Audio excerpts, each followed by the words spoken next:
Laurent Tolesi, bonjour, bienvenue sur le podcast Secret d'entraîneur. Bonjour Julien. Alors, est-ce que tu peux te présenter, qui es-tu? Alors, qui je suis? Je suis donc préparateur mental, donc je m'appelle Laurent Toselli, je suis préparateur mental. J'accompagne des entraîneurs, des athlètes de haut niveau, des managers, des chefs d'entreprise dans la réalisation de leurs performances sur le volet mental de la performance. Donc voilà sommairement, très rapidement, ce que je fais aujourd'hui. C'est pas mal. C'est pas mal, ouais. Dans quel sport tu officies le plus? Alors, j'officie le plus dans le monde du football professionnel, puisque je viens de ce milieu-là, de cet environnement, et c'est là que j'ai mon réseau. Alors, tout de suite, pour couper court, je ne suis pas un ancien joueur de football professionnel, je ne suis pas un ancien entraîneur. J'ai même une première partie de ma carrière qui est dans le monde du sport pro, mais qui n'est pas en liaison directe avec ce qui se passe sur le terrain, la semaine à l'entraînement, etc., puisque j'étais chargé de la sécurité, de la billetterie, de l'organisation des manifestations dans des grands clubs de foot. Donc j'ai démarré au Football Club de Martigues, on est à Marseille, là, pas très loin, Ouais. quand ils étaient en première division. Puis après, je suis parti à l'Olympique Lyonnais. Et puis après, j'ai atterri au Racing Club de Lens. Et donc, pendant à peu près 10-12 ans, j'ai managé, j'étais ce qu'on appelle le directeur organisation sécurité, c'est-à-dire celui qui est en charge d'accueillir les spectateurs, de toute la stratégie de vente de billets, et puis jusqu'à le jour de la manifestation, et de s'assurer que les acteurs puissent réaliser leur match correctement et que tout se passe bien. Et puis après ça, pendant 10 ans, je suis parti après sur, toujours dans ce domaine-là, dans le monde de l'événementiel en matière de sécurité. Et donc, là, j'ai créé, managé une grosse société de sécurité événementielle au nord de Paris qui s'appelait Agora Protection et Sécurité. Et en fait, cette société faisait tous les gros événements, rassemblements publics, concerts au Stade de France, de U2, les Rolling Stones, en passant par la Coupe du Monde de foot, de rugby, Paris-Bercy, le stade de Racing Club de Lens, évidemment, la Champions League avec le LOSC, Lens, le club de Valenciennes. Enfin, voilà, pendant à peu près une 15, ouais, à peu près 13-14 ans, j'ai créé cette structure, je l'ai managée, etc., etc. Alors, tu vois, il n'y a pas de... pour le moment, on est loin Ah ouais, hein. Et de notre justement, sujet du jour. comment est-ce que tu as glissé sur la préparation mentale? Alors, donc j'ai fait des études en commerce, bac+3, basique en commerce, une licence. Par contre, je me suis très rapidement toujours beaucoup intéressé aux gens. Je suis quelqu'un de visuel, donc je repère facilement dans une ville quelqu'un, puis je peux le revoir 2 jours après à un autre coin de la ville ou même ailleurs. Je sais où, je me rappellerai où je l'ai vu. Et donc, les gens me fascinent, ça m'intéresse. Le sport me fascinait aussi, donc c'est pour ça que j'ai travaillé dans des environnements liés au sport. Et voilà, donc la première étape, il y a quelque chose à chercher autour de ça. Et la première révélation pour moi, ça a été quand j'étais directeur de la sécurité, où j'ai eu un jour un séminaire avec un consultant qui est venu nous parler de management. Management, communication, PNL, etc. Et cetera. Et c'était la première fois, c'était en 1996 exactement, j'étais à l'Olympique Lyonnais. Et on avait ce séminaire avec tous les responsables sécu de France, parce que on est plus, il y a un responsable dans chaque Bien stade. sûr. Et puis ce gars-là, moi, ça a été une vraie révélation, quoi. Je dis, waouh, mais putain, mais tu peux communiquer, en fait, impliquer les gens, manager, différentes postures en fonction des objectifs que tu as. Et ça a été une révélation.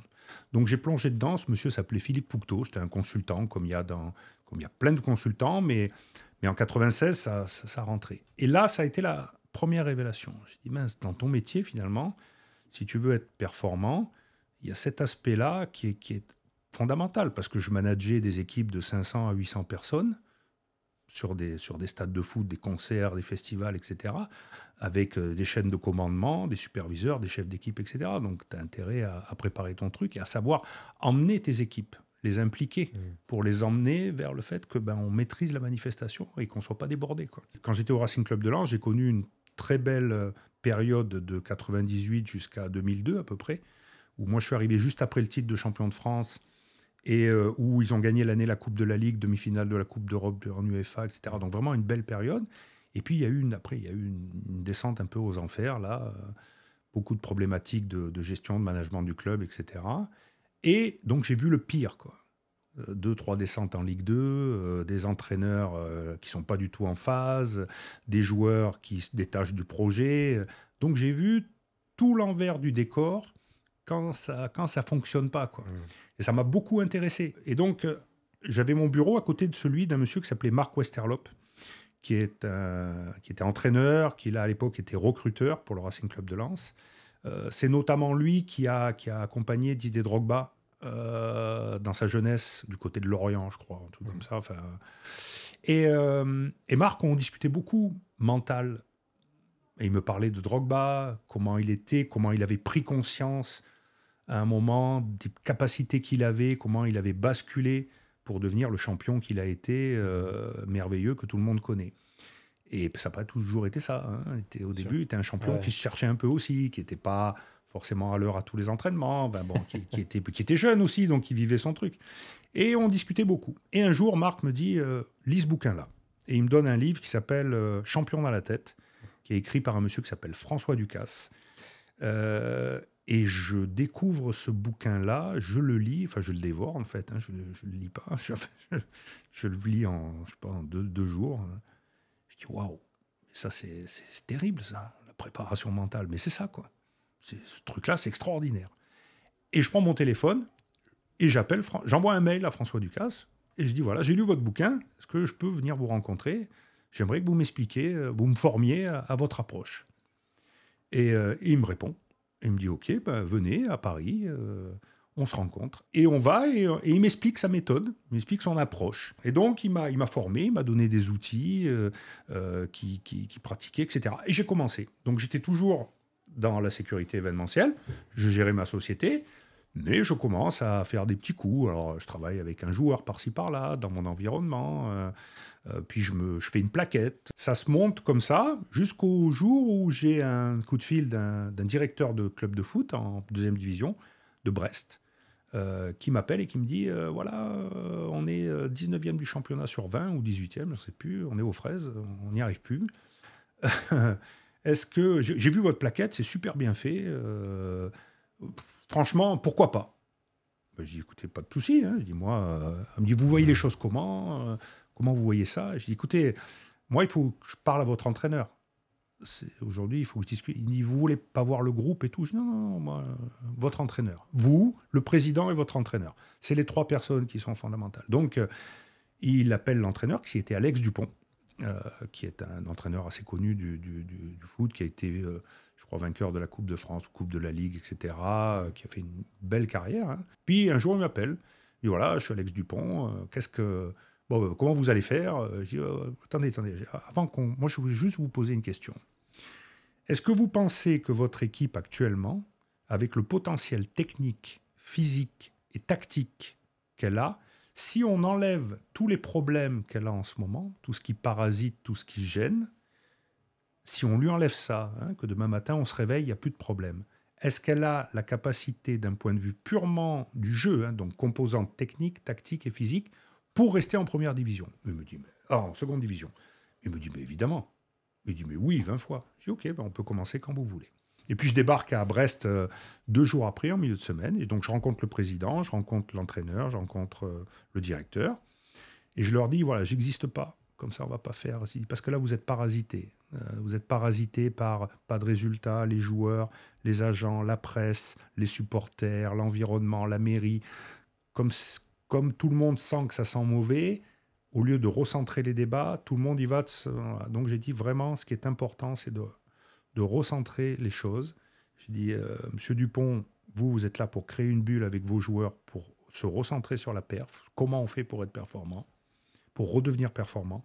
Et vous, président et directeur, vous êtes là pour créer une bulle autour de Monsieur Dupont, qui est la bulle du club, pour que vous n'ayez pas de parasites qui viennent vous gêner. Voilà. Et on va travailler comme ça. Et donc, je fais entretien avec Alex Dupont, on discute, on prépare une causerie qui est censée remobiliser tout le monde, etc. Et il y a le premier match qui arrive 3 jours après.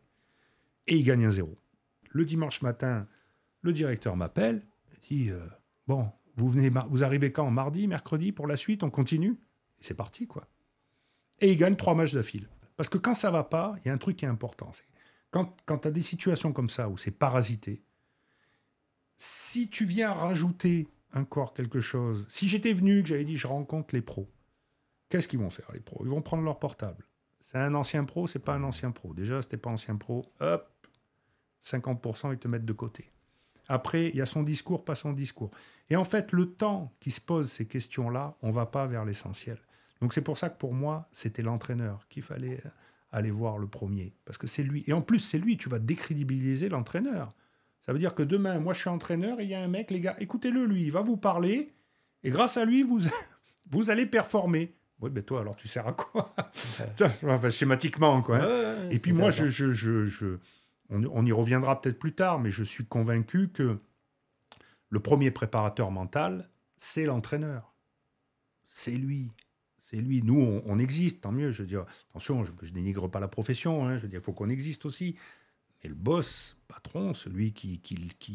Après, il a des praticiens autour de lui, comme dit Onesta, manager de compétences. Il se définissait comme un manager de compétences. Quelqu'un qui a des gens autour de lui qui lui permettent de lui emmener des compléments. Mais à un moment, le patron, ça reste celui qui décide in fine, quoi. Donc voilà, donc au bout de 3 matchs, 3 victoires, là, c'était... Le gars, c'est un magicien, quoi. Hein. Je pense que j'aurais pu demander un petit truc, une statue, quelque part à Brest, ça passe, quoi, tu vois. Non, je déconne. Mais c'était... Non, Pourquoi tu l'as pas demandé, cette statue? Non, parce qu'il ne faut pas se tromper non plus, chacun à sa place. Non, mais tu vois, c'est très, comment dire, ça va vite, quoi. Et donc, après, on commence, et là, mais les gars, ils font une remontada de la 18e place jusqu'à aller, à 4 journées de la fin, potentiellement être en position de monter, d'être 3e, la place de barragiste, pour aller jouer le barrage contre le 18e de Ligue 1, etc. On passe d'un extrême à l'autre. Et il y a une espèce de dynamique. L'entraîneur, toutes les semaines, on se voit. Donc je suis à Brest toutes les semaines, enfin toutes les semaines, tous 15 jours. Et on parle, et on prend, voilà. Il verbalise, voilà. Alors, comment ça s'est passé, tac, par rapport au projet, ce que vous avez mis en place, les valeurs, on a fait ressortir les valeurs fortes et tout. Oui, mais attention, il y a tel joueur, là, en ce moment, il commence, ok, qu'est-ce qu'on va faire comme stratégie par rapport à ce joueur-là? Vous allez le voir en individuel, comment vous voyez les choses? Je vois les choses comme ça. Oui, mais attention, la dernière fois, vous m'avez dit ça. Tu vois. Et je fais, en fait, son miroir, quoi. Je fais son miroir, mais comme je dis souvent, pas le miroir... pas le miroir qui te dit c'est toi le plus beau, etc., etc. Le miroir qui te renvoie tes vérités, ou des fois tes contre-vérités, ou des fois qui ne fait pas plaisir, quoi. Et donc c'est super intéressant parce qu'on passe vraiment des bons moments. Et puis performance, ça monte.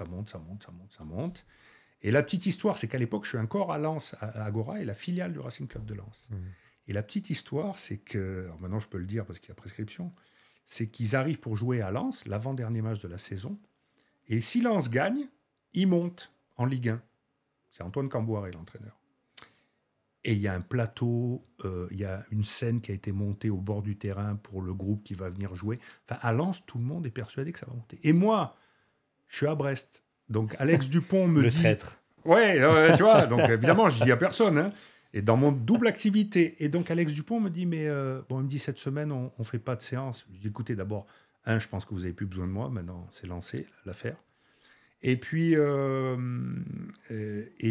moi, je sais que les Brestois, ils vont arriver, mais ils sont comme ça, quoi. Parce qu'ils volent, les gars. Ça fait comment dire, ça fait 3-4 mois qu'ils volent.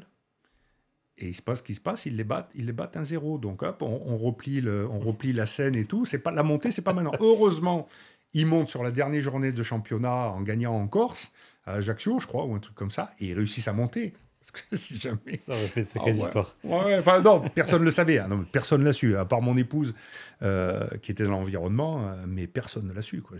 J'avais dit à personne... voilà, en plus c'était un peu... Voilà. Mais bon, ça c'est l'histoire. Donc voilà, et ça a été un peu et là, j'ai pris conscience, tu vois, on parle de prise de conscience, on en parlera après sans doute dans le podcast.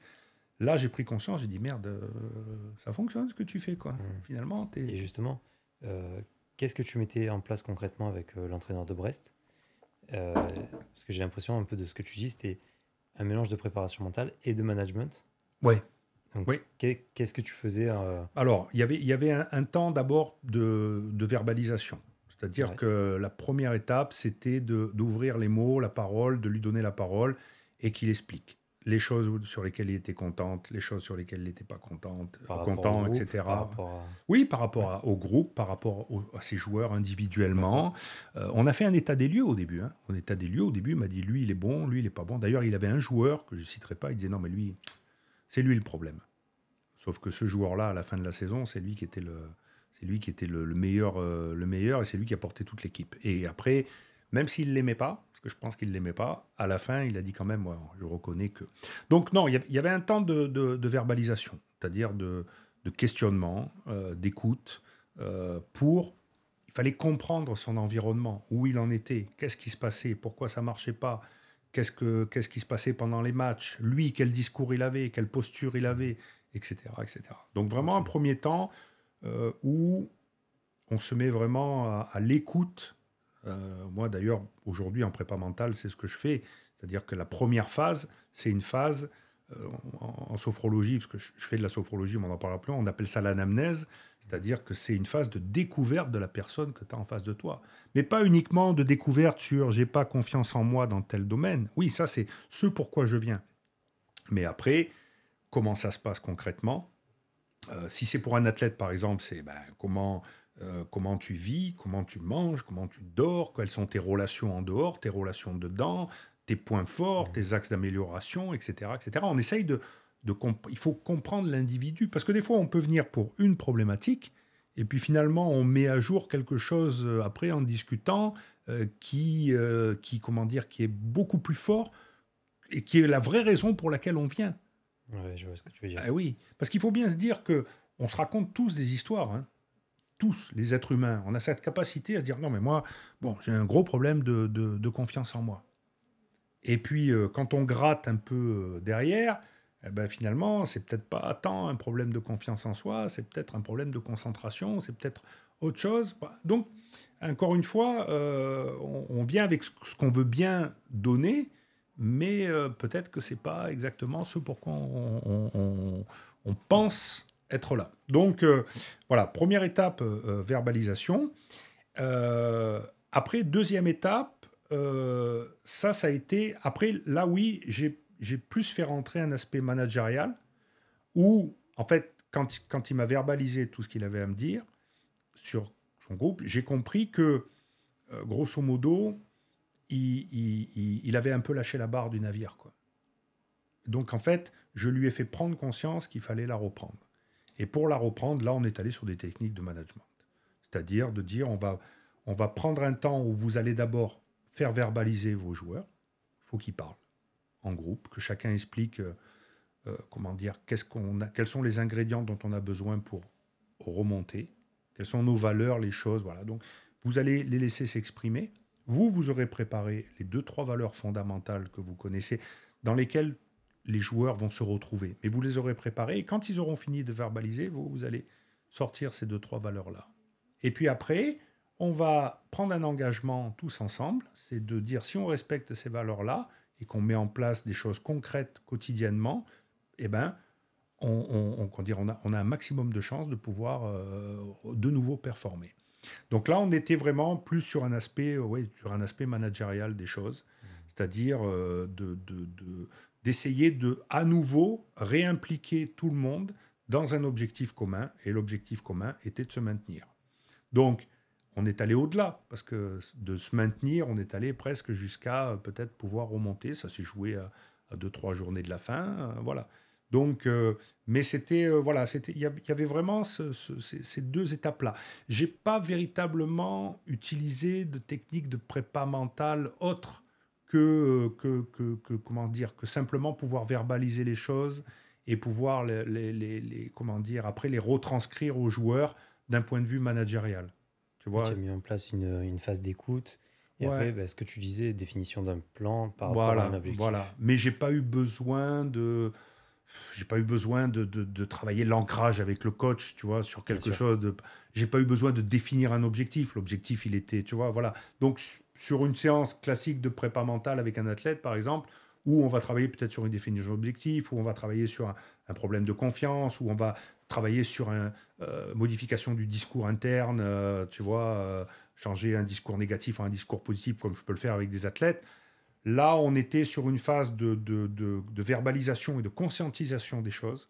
En fait, je l'ai emmené à prendre conscience que le navire, il partait et que lui, il avait la capacité de le redriver.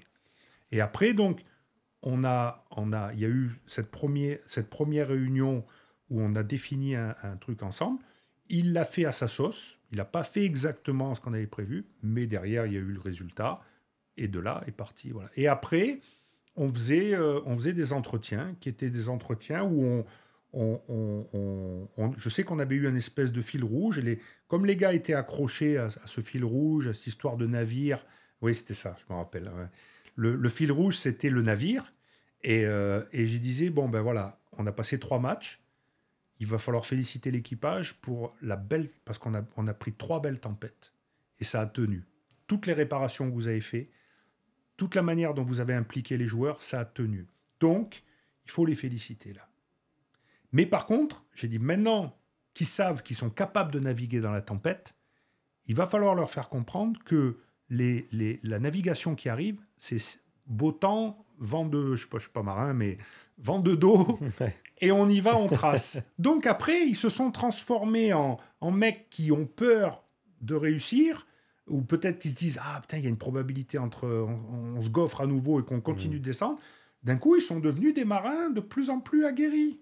Ils ont réparé le bateau il allait de plus en plus vite, le ciel s'est éclairci autour d'eux, le soleil est apparu, le bon vent, et ils ont filé, quoi. Ouais. Et là, bing, bing, bing, ils ont enclenché les matchs, ils sont allés gagner chez les premiers, chez les deuxièmes, et tac, tac, tac. Tu vois, donc il y a cette espèce... Et je me rappelle, au tout début, je lui avais dit, il va falloir, dans le discours, et ça l'avait frappé, mais il a dit, il va falloir prendre vos joueurs et leur dire la chose suivante, enfin, avec ces mots, hein, leur dire, voilà, notre bateau, il va pas bien. Vous avez plusieurs options. Vous pouvez aller vous cacher au fond de la cale. Ça n'empêchera pas qu'on coulera. Il y en a certains, ils peuvent sauter du bateau. Vous pouvez le quitter et essayer de nager tout seul pour rejoindre la rive, mais vous vous ferez croquer à un moment ou à un autre. Donc, on ne peut s'en tirer que nous-mêmes, nous tous, ensemble. Il ne peut pas y avoir de gens qui ramènent ça. Ouais, mais moi, je joue pas. Ouais, mais coach, moi, je vois le jeu comme ça. Non, non, là, on est dans l'urgence, là. Et il y a une tempête qui arrive. C'est le premier match de la première fois où il y a une grosse tempête qui arrive. Soit elle nous fait couler. C'est pour ça que je te disais que si ce match-là avait été perdu, fin de l'histoire. Hein, Monsieur Toselli, merci, au revoir. Allez, rentrez chez vous. Retournez faire de la sécurité. Tu vois. Non, mais il faut être réaliste, quoi, tu vois. Et puis, bon. Et puis, ça a pris. Et donc, quand ça a pris, après, mon rôle, c'était de lui dire, vu que t'es costaud, vu que vous êtes costaud, vu que vous m'avez dit que votre équipe, si tout allait bien, elle était capable de tout déchirer, allez, on y va, quoi. Et là, on a fabriqué, et là, ils ont remis à flot un bateau sur lequel ils ont filé droit, quoi. C'est pour ça que ton profil m'intéressait pour te recevoir aujourd'hui, parce que on voit beaucoup de préparateurs mentaux qui sont soit psychologues, soit anciens athlètes, soit anciens entraîneurs, qui ont fait des formations là-dedans. Toi, tu as cette casquette du management et du chef d'entreprise. Ouais. Et ce lien, pour moi, entreprise-sport, est très puissant. Et à ça, tu as rajouté la sophrologie. Ouais. Est-ce que tu peux nous expliquer ce qu'est la sophrologie et comment tu l'utilises dans tes séances? Alors, la sophrologie, c'est... comment dire? C'est une... On définit ça comme une méthode psychocorporelle, donc qui associe les pensées, les émotions et les ressentis corporels. Alors il faut savoir que nous les êtres humains, nous faisons 3 choses en permanence tout le temps, associer, dissocier, mais enfin nous n'arrêtons pas de les faire. Nous n'arrêtons pas de penser, de ressentir des émotions et d'agir. Voilà. Là, en ce moment, je te parle. En même temps que je te parle, je pense à ce que je vais te dire. Je ressens aussi des émotions parce que j'ai plaisir à être là, etc. Et ça, voilà. Et puis, j'agis. Tu vois, je bouge mes bras, je prends mon verre, je bois un coup, bref, etc. Donc, ça, c'est les choses que nous ne cessons de faire en permanence. Et donc, pour expliquer la sophrologie, moi, j'aime bien prendre souvent un petit exemple d'un athlète. D'un athlète de haut niveau, on va l'appeler Tom, par exemple. Tom, joueur de foot avec gros potentiel. 21 ans, il existe. Il a existé. Enfin, il existe toujours. Mais à l'époque, je te parle, il existait. Donc, Tom, c'est le joueur dont tout le monde dit « Waouh, lui, court vite. techniquement, tactiquement, c'est un potentiel de fou. Le problème, c'est qu'en ce moment, il ne met pas un pied devant l'autre. Ah, ok. Et on lui dit à Tom, le coach, le directeur sportif, le président, l'environnement, les médias, Tom, il faut que tu te lâches, il faut que tu sois aie confiance en toi, le meilleur est à venir, et tatati, et tatata. Et ce qu'on ne voit pas, c'est que Tom, dans son dos, il a un petit sac à dos invisible. Et dans ce sac, il y met ses pensées, ses émotions, ses ressentis physiques, etc. Et plus on lui dit, il faut, tu dois, t'inquiète pas, etc., etc., plus on le charge dans son petit sac à dos. Et on lui rajoute des contraintes. Déjà que c'est dur, parce que le sac, il pèse, mais là, son sac, il pèse 40 kilos, quoi. Donc, évidemment, quand ton sac à dos invisible, où il y a tout ça à l'intérieur, il pèse 40 kilos, bah, tu cours moins vite, tu sautes moins haut, tu es moins lucide, tu fais la passe au plus mauvais moment. Bref, tu joues de travers et il n'y a rien qui va. Donc, la sophrologie, si tu préfères, c'est déjà de prendre conscience qu'on a ça derrière nous. C'est-à-dire qu'on a des pensées, qu'on a des émotions, qu'on a des ressentis physiques et qu'on a la capacité à se reconnecter à ces choses-là. Parce que clairement, quand on va pas bien, quand il y a des problèmes de confiance, de stress, de concentration, de déconcentration, quand il y a des problèmes, enfin, quels qu'ils soient, quand on est parasité, qu'on est dans le négatif, c'est que forcément, il se passe quelque chose au niveau de nos pensées, au niveau de nos émotions, et ça agit sur nos comportements derrière. D'accord ? Si j'ai des pensées pour un athlète de haut niveau, constructives, positives, je vais bien, tout va bien, on va dire entre guillemets, j'ai confiance en moi, je suis beau, je suis fort, comment dire, je prends du plaisir, etc. J'ai que des pensées positives, je vais me construire une réalité facilitante.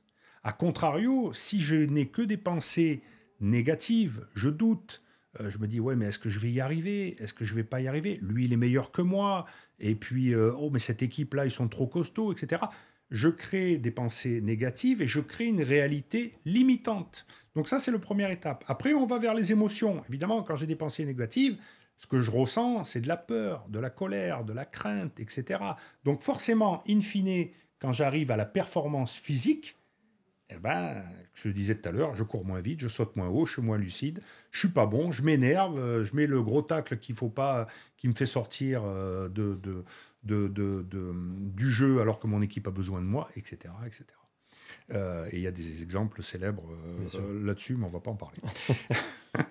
et donc, et à contrario, mes pensées positives entraînent des émotions positives, de la joie, du plaisir, de la confiance, etc. Et je deviens comme ça. Voilà. Et donc, la sophrologie, si tu préfères, c'est donc une méthode psychocorporelle où on associe de la respiration, de la contraction musculaire, du relâchement et de la visualisation. D'accord ? Alors, je pourrais après t'expliquer une séance de sophro, si tu veux, rapidement, pour se reconnecter à ces choses-là. Tu vois ? Alors, comment se passe un protocole en sophrologie ? Il y a, d'abord, moi je fais de la sophrologie, on a toujours un objectif. C'est-à-dire, je ne fais pas de la sophrologie juste pour dire j'ai un client qui vient tous les mois. Je veux dire, ce n'est pas le truc où tu fais de la sophrologie, bah ok, la semaine prochaine vous revenez. Enfin, c'est pas un truc de massage, quoi. Hein, tu vois, c'est pas juste bien-être, quoi. C'est quelque chose où on verbalise. Il y a la première séance, une anamnèse, comme je te disais, où on essaye de comprendre pourquoi la personne vient et quel est son environnement. Et on définit un objectif. On définit un objectif qui doit commencer par je veux, où j'ai besoin de quelque chose de positif derrière. Donc, c'est par exemple, pour un athlète, ça va être j'ai besoin de ne. C'est pas je veux ne pas douter. Évidemment, c'est je veux avoir confiance en moi. Tu vois, il ne faut pas qu'il y ait de négation. Bien sûr. Dans quel contexte et avec un délai pour y arriver. 2, 3 mois, 4 mois. En général, ça ne va pas plus loin. Donc, on verbalise ça. Donc, après, il y a 3 phases. Il y a une phase curative. Une phase curative, c'est sur 2-3 séances. Ça peut être une, mais en général, c'est 2 ou 3. On va d'abord faire un travail pour vider tout le négatif. Parce que Quand quelqu'un vient te voir avec un problème de confiance, par exemple, pour un athlète, ça a généré des pensées négatives, des émotions négatives chez lui. Il doute, il est en colère, il a peur, quel que soit, voilà, il a des pensées négatives en permanence. Et il te balance tout ça. Les premières séances, c'est chaud des fois, parce que les types, tu prends tout leur mal-être, etc., tout ça. Mais ça leur fait du bien, parce qu'ils verbalisent. Ça aussi, c'est très important. Donc, ils verbalisent. Donc, en fait, les séances curatives ont pour but de les faire qu'ils se vident. Parce que si tu veux installer de la confiance, il faut d'abord vider. C'est comme un verre où tu veux boire un bon vin et dedans, il y a la moitié, c'est un vin, c'est une piquette, un vin. Ouais, c'est du vinaigre. Bah, si tu mets ton bon vin sur le vinaigre, tu bois, ça reste toujours du vinaigre dégueulasse, quoi. Et ton bon vin, il a disparu. Donc, il faut que tu vides ton verre, il faut que tu le nettoies bien et que tu mettes ton bon vin dedans. Et c'est la même chose. Les phases curatives ont pour objectif de vider. Donc, à travers des exercices de tension, relâchement, respiration, etc., on va faire en sorte de d'abord vider. Puis, dans un deuxième temps, on va passer dans la phase préventive. Et la phase préventive, on va installer le bon comportement. La confiance, ramener de la confiance en soi, ramener de la concentration, développer sa concentration, etc. Là, pareil, 2-3 séances. Hein. Et puis, dernière séance de clôture. C'est la séance où tu sens que le gars, ça y est, il est arrivé, ou la fille, est arrivée, l'athlète. Et là, tu lui fais prendre conscience de tout ce qu'il a fait. Et tu reviens en arrière, tu dis, t'as vu, il y a 3 mois, tu étais au fond du trou. Et là, tu es devenu un champion de toi-même, quoi. Parce que tu les as reconnectés à leur ressenti physique, mentaux, émotionnel. Donc, il y a... Souvent, moi, je rentre par la prépa mentale, des fois dans des séances. Tu vois, j'ai eu une athlète dernièrement en athlétisme. Elle est venue pour de la préparation mentale. Donc, elle m'a conscientisé toutes ces choses. Et puis, je l'ai laissé parler. Et à la fin, je lui ai fait 2-3 petits exercices de sophro qui sont des exercices qu'on fait au tout début avec un objectif, c'est se détendre. Et en fait, je l'ai reconnectée à elle-même, quoi. Et en fait, quand elle est sortie de là, elle m'a dit, mais en fait, faut que je lâche prise, quoi. Vous m'avez fait lâcher prise, là. En fait, je me rends compte que je suis en train de me créer elle était blessée en plus, tu vois. Donc, je me crée un univers, voilà. Et donc, c'est ça. C'est comme ça que ça se passe. Donc, dans une séance, tu as ce qu'on appelle 2 temps. Un premier temps, c'est des exercices, ce qu'on appelle des exercices de relaxation dynamique. Ce sont des tout petits exercices de 2-3 minutes qui ont pour objectif... Alors, il faut que tu saches que chaque séance a un objectif. Okay. La première, c'est se détendre. La première, c'est celle pour découvrir. Si par exemple, tu ne connais pas la sophro, je te fais découvrir. La première séance qu'on va faire, on va faire se détendre. Donc, on va faire plusieurs exercices de relaxation dynamique pour se détendre. Je te les fais rapidement. Je ne me lève pas. Par exemple, pour se détendre, on va faire ce qu'on appelle un pompage des épaules. C'est-à-dire que debout, on va fermer les yeux, on va respirer, on va serrer les poings et on va faire des mouvements d'épaule de haut en bas en imaginant qu'on se prépare à relâcher toute la merde, toutes les pensées négatives, toutes les tensions, toutes les contrariétés, etc. Ça, c'est un premier exercice. Donc là, tu lâches, tu souffles, tu lâches et tu gardes les yeux fermés et tu accueilles les sensations. Donc le praticien te dit, accueillez vos sensations, sentez, voilà, laissez venir les choses à vous. Le fait de faire ça, qu'est-ce que ça vous fait ? Mais pas plus. Tu fais répéter ça 3 fois. S'il le faut, tu refais répéter 3 fois. Ça dépend de la personne, de l'état dans lequel elle est et comment elle réagit. Après, tu peux faire un autre exercice de RD pour amplifier cet état de détente. On a lâché, on va jeter. Donc, c'est un exercice qu'on appelle les moulinets. Tu prends, tu ramasses tout ce que tu as jeté par terre, mais pour pas que ça reste à tes pieds, que ça t'embête trop, tu le prends et tu le jettes le plus loin possible. Donc, c'est les moulinets avec les bras. 3 fois bras gauche, 3 fois bras gauche, dans un sens. Je te passe les détails. Et à la fin, il y a un dernier exercice qu'on fait. Voilà, après, ça dépend comment réagissent les gens.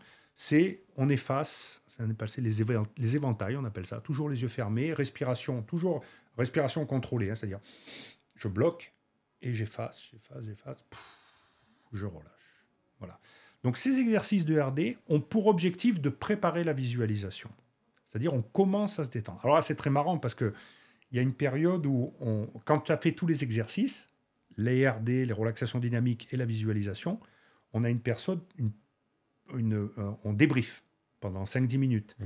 Et là, tu dis, alors, premier exercice, qu'est-ce que vous avez ressenti ? Et là, c'est très marrant, parce qu'il y a des gens, tout de suite, ils disent, oh, c'est extraordinaire, j'ai eu l'impression de de jeter, comment dire, j'ai eu des sensations de chaleur dans tout le haut du corps, ou alors j'ai eu l'impression j'imaginais que je jetais les poubelles, mais je les jetais loin, et dans mes poubelles, il y avait tous mes doutes en ce moment par rapport à la blessure, et tu as des gens qui verbalisent, et puis tu as des gens des fois qui te disent, mais waouh, j'ai pas compris, etc. Mais c'est pas grave, parce qu'en fait, tu peux pas te reconnecter tout de suite à ça.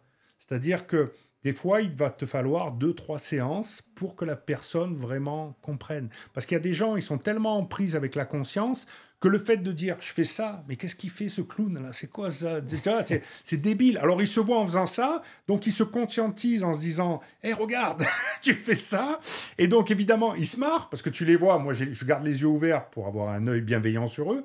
Je les vois sourire. Je dis « bon, lui, il a perdu l'exercice, tu vois ». Mais c'est pas grave. Et donc, une fois qu'on a fait CRD, on s'assoit sur une chaise, les pieds détendus, etc. Et là, on fait une visualisation. Donc, la visualisation de base pour se détendre, on imagine une détente du haut de la tête jusqu'au bas des pieds, en passant par toutes les parties du corps, un liquide agréable qui descend. Et donc, avec la voix, tu les emmènes à complètement se détendre. Donc là, c'est super, parce que des fois, il y en a des sportifs de haut niveau qui sont en prise toute la semaine avec la perf. Dans le foot, là, j'avais un gardien il n'y a pas très longtemps. En plus, il a été enlevé du poste de titulaire, donc c'est un mec qui s'investit énormément.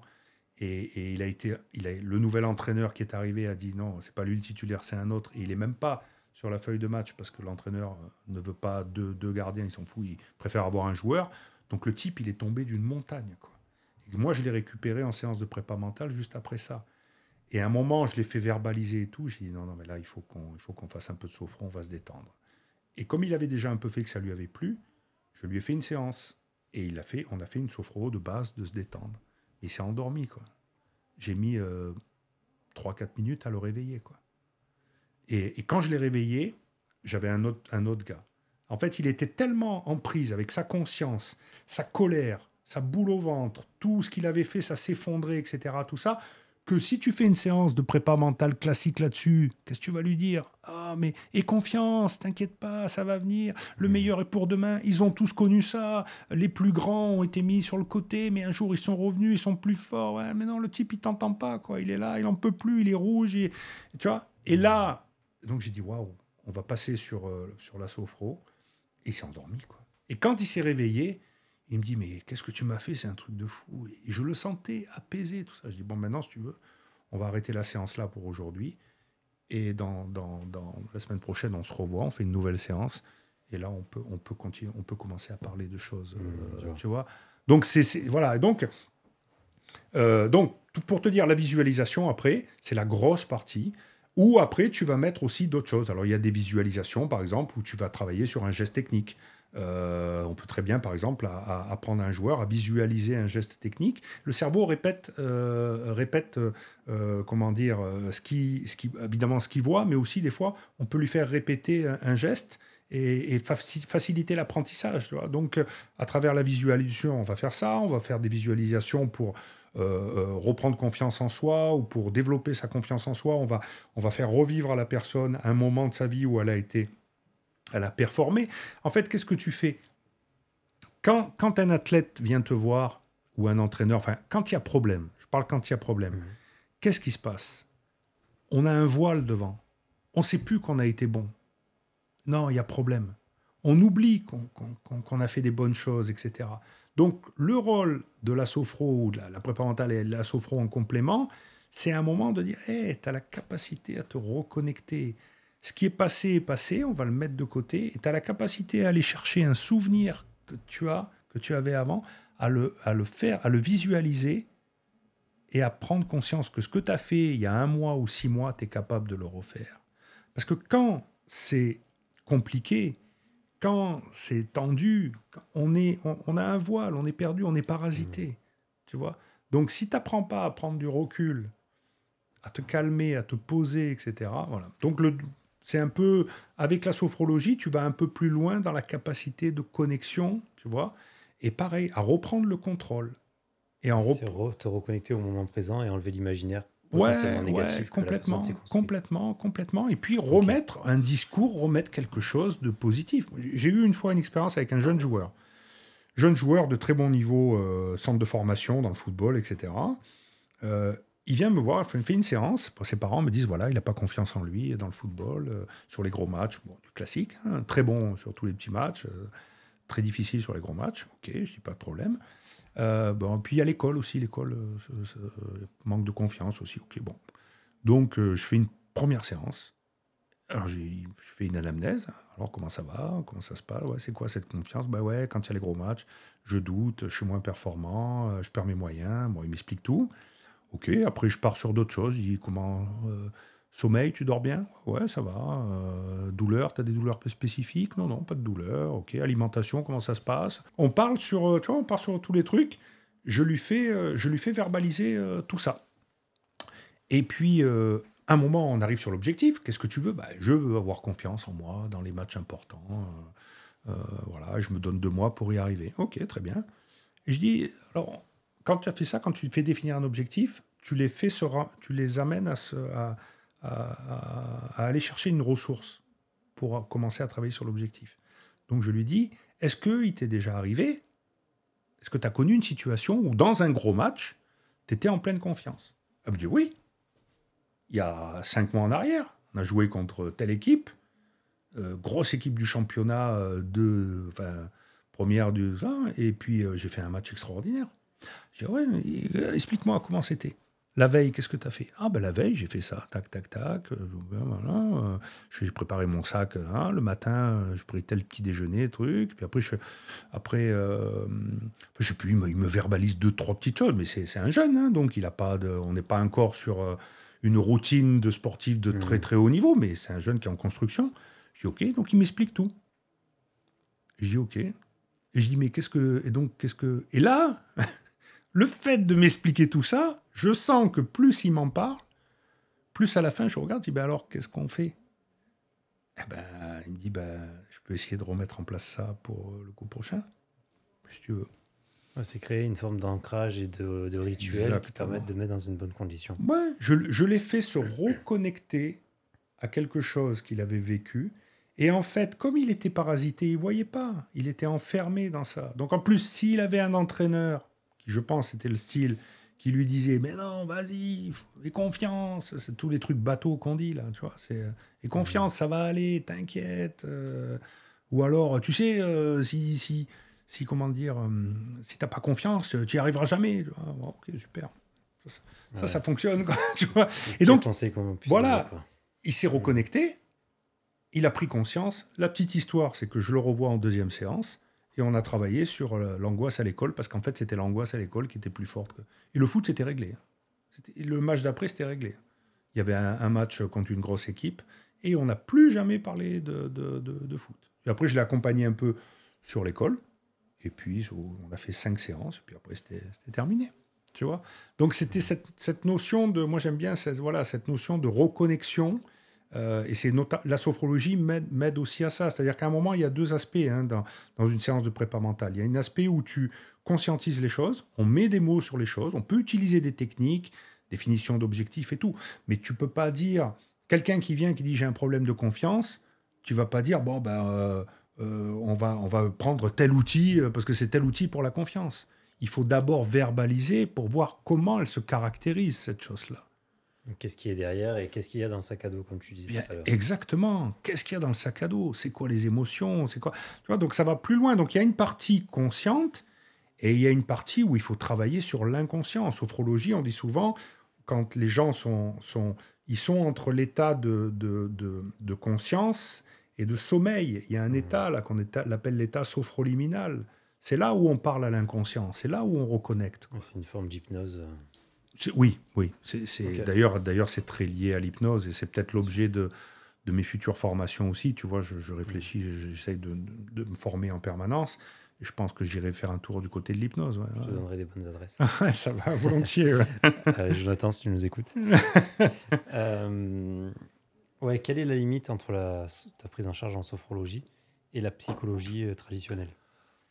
Est-ce que ça t'arrive d'envoyer des athlètes justement voir un psychologue ou... Oui. La psychologie, c'est quand je pense que quand les gens sont trop en prise avec la conscience, et que j'arrive pas à les faire, à les reconnecter à leur ressenti, etc., tout ça, et que c'est très profond, là, je le sens. J'ai eu quelqu'un dernièrement, un entraîneur, je pense on a fait des choses, il a touché un peu des choses en prépa mentale, et, avec des petites choses pour se reconnecter, justement. Mais il me l'a avoué après, il y a une grosse partie de lui où voilà, on a dit non, la première case, ça va être une case psychologue, quoi. Parce qu'il faut gérer des trucs très profonds. Donc tu sens les gens, j'ai envie de dire, en prépa mentale, en sophrologie, on n'est pas des psys, quoi, tu vois. Donc on est sur quelque chose de plus, je ne vais pas dire plus léger, je sais pas, mais c'est moins profond. Je crois que les gens qui travaillent, les psychologues, les psychiatres, etc., on va beaucoup plus dans l'étude des comportements sur des choses, même s'il y a des passerelles, s'il y a des choses très intéressantes, quoi, hein. Moi, j'ai une fois une maman psychologue qui m'a appelé pour son fils au tennis, et en fait, à la fin, on a verbalisé que son fils, il voulait pas faire de tennis, quoi, mais que c'est sa mère qui se rêvait au tennis. Elle était psychologue, hein, tu vois, donc voilà, mais elle n'y arrivait pas. Et elle avait entendu parler de moi, et puis finalement, son fils, ce qu'il voulait, c'était être pilote de l'air, enfin pilote de chasse ou un truc comme ça. Et c'était ça sa passion, quoi. Et sa mère, elle était là, tennis, ouais, il performe pas au tennis. Et puis on a verbalisé, le gamin, il me dit non, mais moi, tennis, m'en fous, quoi. Tu vois, donc voilà. Mais non, mais après, c'est quand c'est très profond, quand ça va chercher au cœur, là, il faut, comment dire, ouais, là, je pense qu'il y a des praticiens. Moi, je ne m'aventure pas, ouais, complètement. D'ailleurs, il m'est arrivé, hein, d'avoir des gens, des athlètes, ou même parce que je fais aussi des gens qui ne sont pas forcément athlètes, où bah, tu sens, tu fais 1, 2, 3 séances, et puis ça accroche pas, quoi. Voilà.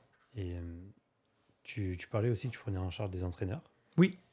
Dans quel cadre? Est-ce que c'est eux qui te démarchent? Comment ça se passe? Qu'on entend beaucoup la préparation mentale pour les athlètes. Ouais. Pour les entraîneurs, je ne vais pas dire jamais, mais c'est très rare. Ah ouais, c'est très rare, alors que... C'est nécessaire. Oh, mais c'est plus que nécessaire. C'est plus que nécessaire. Non, comment dire, oui, c'est ça. Moi, je suis un peu dans un environnement. Donc, j'ai eu des entraîneurs qui m'ont appelé pour préparer des fins de compétition, à l'approche de compétition, d'autres qui étaient en situation de difficulté, voilà. Et puis, j'ai développé une formation qui associe management et prépa mentale, on pourra en parler après, où là, bah, je donne des clés, des outils aux entraîneurs, parce que ce sont eux les premiers acteurs, et parce que eux aussi supportent le poids de tout, quoi. Ils font face d'abord à une nouvelle génération qui arrive aussi, donc il faut s'adapter. Ils ont la pression du résultat, et dans certains cas, ils sont préparateurs physiques, ils doivent agir sur le mental, le technique, la tactique, si c'est pas s'occuper des... Parce qu'on parle du haut niveau, mais parlons pas que du haut niveau, c'est pas s'occuper des équipements et de comment on va aller de tel point à tel point, enfin bref. Donc, moi, je reviens sur Honesta, parce que j'aime beaucoup la notion de manager de compétences, quoi, voilà. Donc ces gens-là, évidemment qu'ils ont besoin d'un accompagnement, quoi.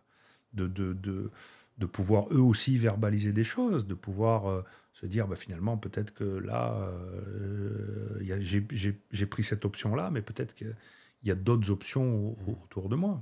Et d'ailleurs, je pense qu'aujourd'hui, tous les entraîneurs qui performent, à quelque niveau que ce soit, je pense, vont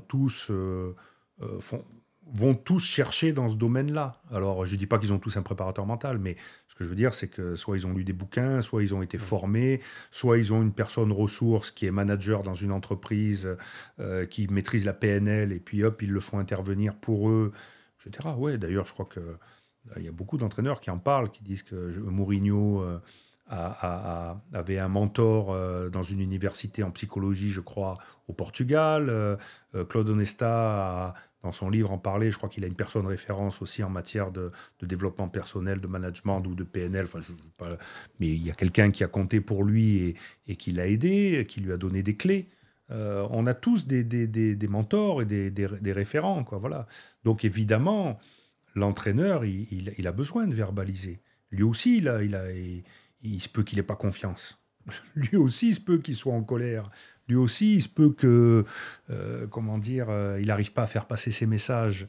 Il n'arrive pas à impliquer son équipe, l'emmener, créer la synergie pour emmener tout le monde vers le... C'est pas simple, ça. Ouais. Quand tu es dans le sport de haut niveau, surtout des sports collectifs, mais le sport individuel aussi, et que tu emmènes tout le monde vers le résultat final, et que tu es à 2, 3, 4 journées de la fin, et que tu sais que tu vas être champion, ou alors tu vas performer, et puis qu'il y a l'agent de tel joueur qui commence à te dire « Ouais, mais attends...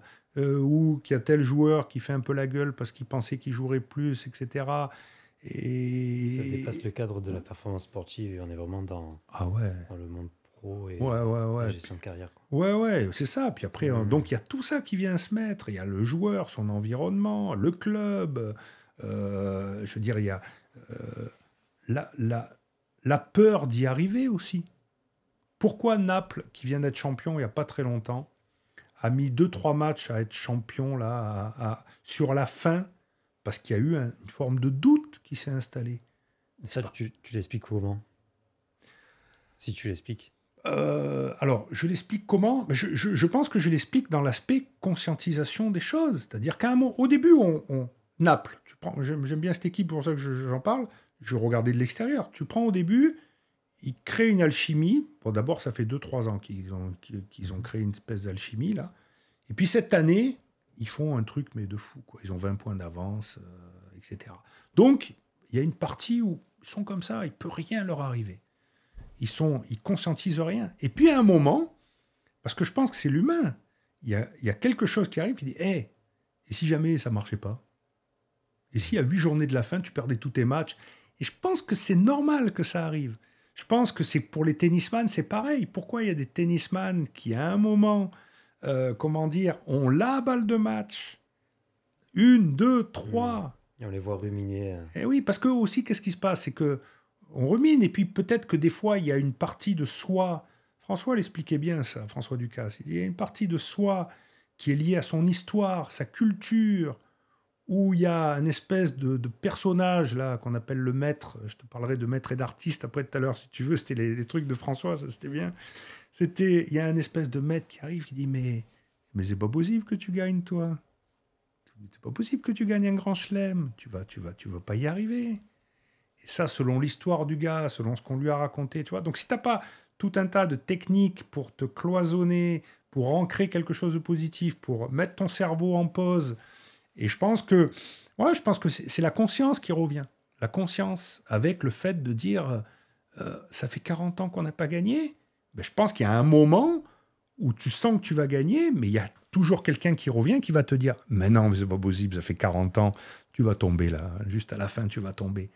Et ça, c'est humain, tu vois. Donc, si t'as pas, techniquement, si t'as pas bien mis ces choses-là en place, et Naples, ça a été marrant parce que là, il y a eu 2-3 matchs où on s'est dit, ouais, le titre, c'est là, notamment leur avant-dernier match à la maison, où toute la ville est prête, hein, il suffit d'un point ce soir-là, toute la ville est prête, le stade, c'est la folie de partout, tout le monde va fêter ça. Ils avaient installé la scène au bord du match. Ouais, c'est ça, pareil.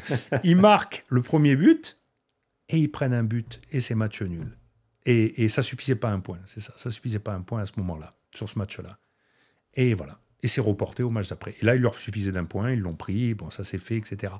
Mais ça peut arriver, parce qu'il y a une forme de conscience qui revient, qui est liée à ton histoire, qui est liée à l'improbabilité des choses.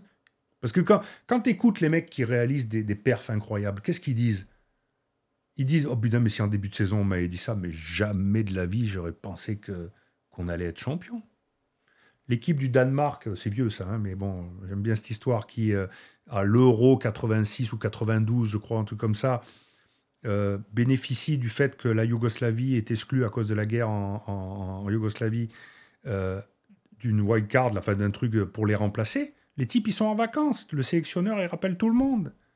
Les types, ils arrivent, là, ils ont conscience de rien. Bon, de toute façon, nous, on n'était pas qualifiés, donc on vient, on joue. Bah, ils sont champions, ils gagnent. Ils gagnent parce que, tu vois, alors que les Allemands, qui, eux, en face, sont prêts pour ça, machin, etc., ils les voient arriver en disant « Non, mais c'est pas possible, ils vont pas nous battre, pas les touristes, pas les mecs qui étaient à la plage 3 semaines avant, alors que nous, ça fait 1 mois qu'on se prépare, machin. » Eh ben oui, ça se passe. Ouais, tu as beaucoup d'athlètes comme ça au JO qui sont pas sélectionnés en numéro 1. Ouais. Qui finalement, le numéro 1 se blesse ou pas dispo. Ah, les JO, c'est merveilleux. Ils vont, ils merveilleux. gagnent. Et là, tu te dis « Mais attends, personne ne l'attendait. » Et pourtant, il est là, quoi. Les JO, c'est merveilleux. Les JO, c'est merveilleux sur le... T'imagines, toi, le truc, surtout si c'est qu'une course. Enfin, ou s'il y a... en général, je sais pas si... Ça peut se faire sur une journée. Ça peut se faire sur une, voilà, les une sports journée. de combat ou le tir, les choses comme ça, ouais. T'imagines le mec, pendant 4 ans, il se prépare pour un truc. Alors, s'il n'a pas appris à cloisonner, à mettre des choses en place, là, ça va être compliqué, quoi. Ça va être compliqué. Et parce que tout repose sur ça, quoi, sur une journée. Et quand tu sais que, quand tu es athlète, quand tu sais que des fois, tu as beau être prêt, machin, etc., tout ça, tu démarres ta journée et ça commence pas comme tu as prévu. Est-ce que tu as préparé des stratégies ? Est-ce que tu as mis en place des choses pour contrôler, pour laisser passer l'orage et repartir après ? Ah ouais, tu peux pas arriver avec la fleur au fusil, quoi. Et en effet, comme tu dis, ceux qui sont pas attendus, ils s'en foutent. À chaque tour qui passe, ça marche. Ça marche. Justement, la position d'outsider, ça peut être justement Carrément. aidant par rapport à la position de leader. Carrément. Par rapport à la pression, par rapport à plein de choses. Ouais. Est-ce que toi, quand tu fais des prises en charge, tu regardes si la personne justement est leader, plus outsider, pour mettre en place une stratégie ou plutôt une autre ? Non, alors comment dire, pas vraiment. D'abord, alors je cherche, parce que moi j'ai beaucoup de joueurs de foot, ouais. Principalement. Bon, j'ai fait un peu de tennis, j'ai fait d'autres sports, mais comment dire, souvent on est dans une demande de perf sur la continuité. Okay. J'ai rarement fait, j'ai pas fait d'athlète de JO par exemple aujourd'hui, pour le moment j'en ai pas fait. Peut-être un jour j'en aurai à faire, c'est très, très intéressant. Mais j'ai beaucoup de gens qui sont sur, on a de la continuité pour se mettre en place, c'est etc. La performance sur un championnat. Ouais, voilà, c'est ça. Donc, et puis j'ai envie de te dire, je vais pas trop rentrer là-dedans non plus. En fait, la question, c'est surtout quand la personne vient te voir, c'est de dire quel est l'objectif, qu'est-ce que je veux travailler, et en fait, comment on va y arriver. Donc, entre guillemets, j'ai rarement appuyé là-dessus. Je trouve ça intéressant, parce qu'en effet, tu peux créer des choses là-dessus, mais j'ai rarement appuyé sur le fait de dire, tu sais, tes trucs, t'es outsider, donc vas-y, tu vois, lâche-toi, machin, etc., tout ça. Ça sera peut-être plus le rôle de l'entraîneur dans le quotidien à le mettre en place, tu vois. Oui, justement, on disait que l'entraîneur était le premier préparateur mental. Oui. Quel est pour toi son rôle ? Parce qu'on atteint vite des limites. Donc lui, sur quoi il peut agir, sur quoi il doit agir. Ouais. Est-ce que tu peux nous donner ta vision de... Alors, moi, je vais te parler des formations, la formation que j'ai développée, qui s'appelait « Développer vos performances mentales et managériales », qui s'adresse aux entraîneurs. Donc, où j'associe la préparation mentale et le management. Le management pour développer une posture d'implication. Parce que je reste persuadé que quand on implique les gens dans un projet, un objectif, qu'on arrive à créer la synergie en termes de management, ça fonctionne. Ce qui ne veut pas dire que c'est du management béni oui-oui, quoi. Hein. C'est-à-dire, moi, je ne crois pas aujourd'hui, on parle dernièrement, j'ai entendu parler d'un truc, c'était management passif. Je ne comprends pas. C'est-à-dire, je trouve que c'est... En plus, ça ne s'associe pas, quoi. Management et passif, c'est pas possible. Enfin, bref. Donc, moi, je suis plus dans le fait de dire c'est de l'implication. Mais l'implication fait que par moment, tu vas être obligé d'imposer. Par moment, tu vas être obligé de négocier. Par moment, tu vas être obligé d'inclure, de faire participer, etc. Mais voilà. Mais la finalité du manager, c'est d'impliquer. Et quand on réussit à impliquer ses équipes, on a la chance de créer la synergie et en général, on atteint nos objectifs. Donc ça, c'est le premier aspect. Et le deuxième aspect que je me suis rendu compte, parce que c'est lié à mon parcours de vie, en fait, si tu préfères. C'est-à-dire que j'étais manager et puis un jour, j'ai découvert qu'il y avait aussi l'aspect mental pour explorer. Et le rôle pour moi du manager aujourd'hui, c'est d'être capable d'explorer ses athlètes. Pas d'avoir uniquement la posture d'implication. C'est aussi d'avoir la posture où je vais me mettre à ton écoute. Toi, tu es athlète, moi, je suis ton entraîneur, mais pour une fois, je ne vais pas t'expliquer ce qu'il faut faire, je ne vais pas te dire c'est bien, c'est mal, je ne vais pas t'encourager, je ne vais pas te motiver, pour une fois, je vais te laisser t'exprimer. Et je vais t'écouter, je vais te poser les bonnes questions, et je vais me taire, et je vais te laisser parler, pour que tu te parles, que tu me parles, que j'apprenne à te connaître, et qu'en te parlant, tu te parles à toi-même aussi, et tu conscientises les choses. Et ça, les entraîneurs qui arrivent à faire ça, qui le font un peu naturellement, hein. Enfin naturellement ou avec des techniques, mais qui sont dans cette posture-là, double posture. Là, c'est très très intéressant. Parce que... Pardon, vas-y. Non, vas-y, je t'en prie. Les entraîneurs ont souvent cette posture de leader. Et c'est vrai que c'est pas forcément évident de se dire, bon, je me mets en retrait pour écouter les athlètes. C'est ça. Donc, un entraîneur qui nous écoute, quel conseil tu pourrais lui donner pour réussir à se mettre un petit peu en retrait, écouter les joueurs? Alors, moi, il y a un jeu que je fais souvent avec les entraîneurs. Je leur dis, essayez des fois de rentrer en connexion avec vos joueurs à travers, par exemple, une question une question que des fois, moi, je pose en prépa mentale, qui est, qu'est-ce que tu peux améliorer, corriger, faire évoluer? Voilà. Donc, et essayer de... Mais pas dans le bureau. C'est-à-dire, c'est pas rendez-vous au bureau, parce que quand tu viens t'asseoir dans le bureau de l'entraîneur... Le cadre a une importance. Ah ben oui. Donc, le fait, c'est de dire, voilà, je vais attendre un moment, trajet en bus, fin d'entraînement dans le vestiaire, remonter avec le matériel, on discute, etc. Et je vais commencer à mettre dans le jardin de mon joueur. Est-ce que tu as déjà réfléchi à ce que tu pourrais améliorer sur un aspect technique, tactique, etc. Quand la relation comme ça n'est pas une relation, très forte de connexion, la première fois que le joueur il entend ça, il dit, bon, qu'est-ce qu'il veut? Pourquoi d'un coup il me dit ça là, maintenant, pourquoi, etc. Donc, et je dis, mais n'attendez pas de réponse. Enfin, si vous avez une réponse, c'est bien. Vous relancez avec éventuellement quelques questions ouvertes pour essayer qu'ils verbalisent un peu plus. Et puis, quand vous sentez que vous n'en apprendrez pas plus, vous laissez merci. Et à un moment opportun, dans la semaine, vous revenez dessus, etc. Et je leur dis, testez ça, mais ne formalisez pas quelque chose avec je veux savoir exactement ce qu'il a, etc. Essayez de verbaliser. Ça peut être qu'est-ce que je veux améliorer, etc. Comment tu te sens en ce moment? Quelles sont tes émotions en ce moment? C'est quoi émotionnellement? Tu sais, quand j'ai des athlètes ou des entraîneurs, je leur dis comment vous vous sentez physiquement. Donc, ils me parlent de leur ressenti physique. Je fais scorer un peu pour savoir. Ça, c'est très important, le scoring. Je t'en parlerai aussi. C'est un petit outil super. Et je fais scorer. Quelles sont vos pensées du moment et quelles sont vos émotions? Et ça, c'est déjà 3 portes d'entrée, quoi, pour découvrir ton athlète sous une autre façon. Et donc, l'idée, c'est de poser quelque chose, mais de manière à toi de sentir le bon. Et donc, avec des entraîneurs que j'ai en formation, comme on fait, la formation dure 6 jours, on se fait une fois par mois, on se voit, donc on voit des outils, des techniques, des choses, puis après, ils mettent en pratique. Et on se revoit un mois après, et on fait des retours. Et ça, je l'ai fait avec des entraîneurs, et ils m'ont dit, c'est super intéressant, parce que... Alors, ils me disent, ça prend du temps.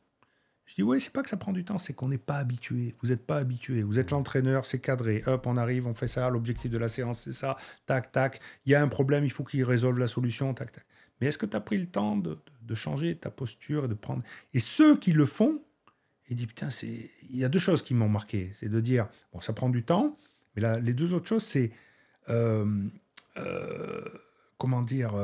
c'est pas facile de ne pas parler. Parce que je leur apprends aussi à ne pas dire... on apprend ça en sophrologie, dans l'anamnèse. Quand quelqu'un te parle de ses problèmes, tu vois, par exemple, toi, tu viens, tu me dis, voilà, Laurent, j'ai des problèmes de confiance en moi, vous allez trouver ça bête, mais quand je sors dans la rue, j'ai peur, non, pardon, reprendre, quand je suis sur un terrain, j'ai peur que les autres joueurs, même, je vois leur regard, c'est comme s'ils allaient me frapper. Et si moi je fais, ah ouais, je comprends, ouais, c'est dur ça. Hein. Et non, mais tais-toi, quoi. Tu as coupé toute relation. D'abord, tu as coupé toute relation. Peut-être que le gars, il n'a pas besoin d'entendre c'est dur. Donc, on apprend une posture de neutralité qui est faite de... D'ailleurs, tu fais ça très bien dans ton podcast, je te le dis. C'est gentil. Ouais, non, mais tu as une posture d'écoute. Tu dis pas souvent, oui, c'est ça, non, c'est pas ça. Tu vois, tu donnes pas ton avis. Alors là, je le donne. Je le dis encore un peu trop, mais je travaille dessus. Ouais, mais moi aussi, je fais quelques podcasts et moi, c'est pire que toi. Donc, tu vois, mais Mais voilà, donc c'est des petits hochements de tête pour montrer à la personne qu'on suit ce qu'elle dit, mais on coupe pas, quoi. On donne pas, tu vois. Et ça s'apprend. Et donc les gars disent, mais et il me dit un truc, j'ai envie de lui dire, mais ouais, mais le match dernier, regarde ce que t'as fait, c'est pas possible. Et ça, c'est ça. Ceux qui le comprennent, ils touchent quelque chose là. Et ça, voilà. Et après, le troisième aspect, c'est qu'au bout d'un moment, ils se rendent compte qu'ils créent une autre relation et qu'ils créent une relation de confiance. Parce que le joueur commence à se livrer et on commence à parler. Et il comprend que son entraîneur, c'est pas uniquement celui qui explique comment ça se passe par A plus B, mais c'est quelqu'un qui prend le temps d'être à l'écoute. Et c'est pour moi les deux chapeaux qui sont fondamentaux. Donc le conseil, c'est de commencer à poser une petite question. Comment tu te sens en ce moment? C'est quoi tes émotions? Et puis le gars va te parler, et puis il va peut-être, voilà, ou il va pas parler. Et c'est pas grave, il parle pas, et tu reviens 2, 3 jours après. Tu te rappelles la petite question que je t'ai posée lundi? Tu as réfléchi un peu dessus? Ah bah ouais, coach, ouais, c'est pas évident, ou alors, je sais pas, mais il va sortir quelque chose de ça. Et surtout, l'athlète va commencer à comprendre qu'il est important pour son coach.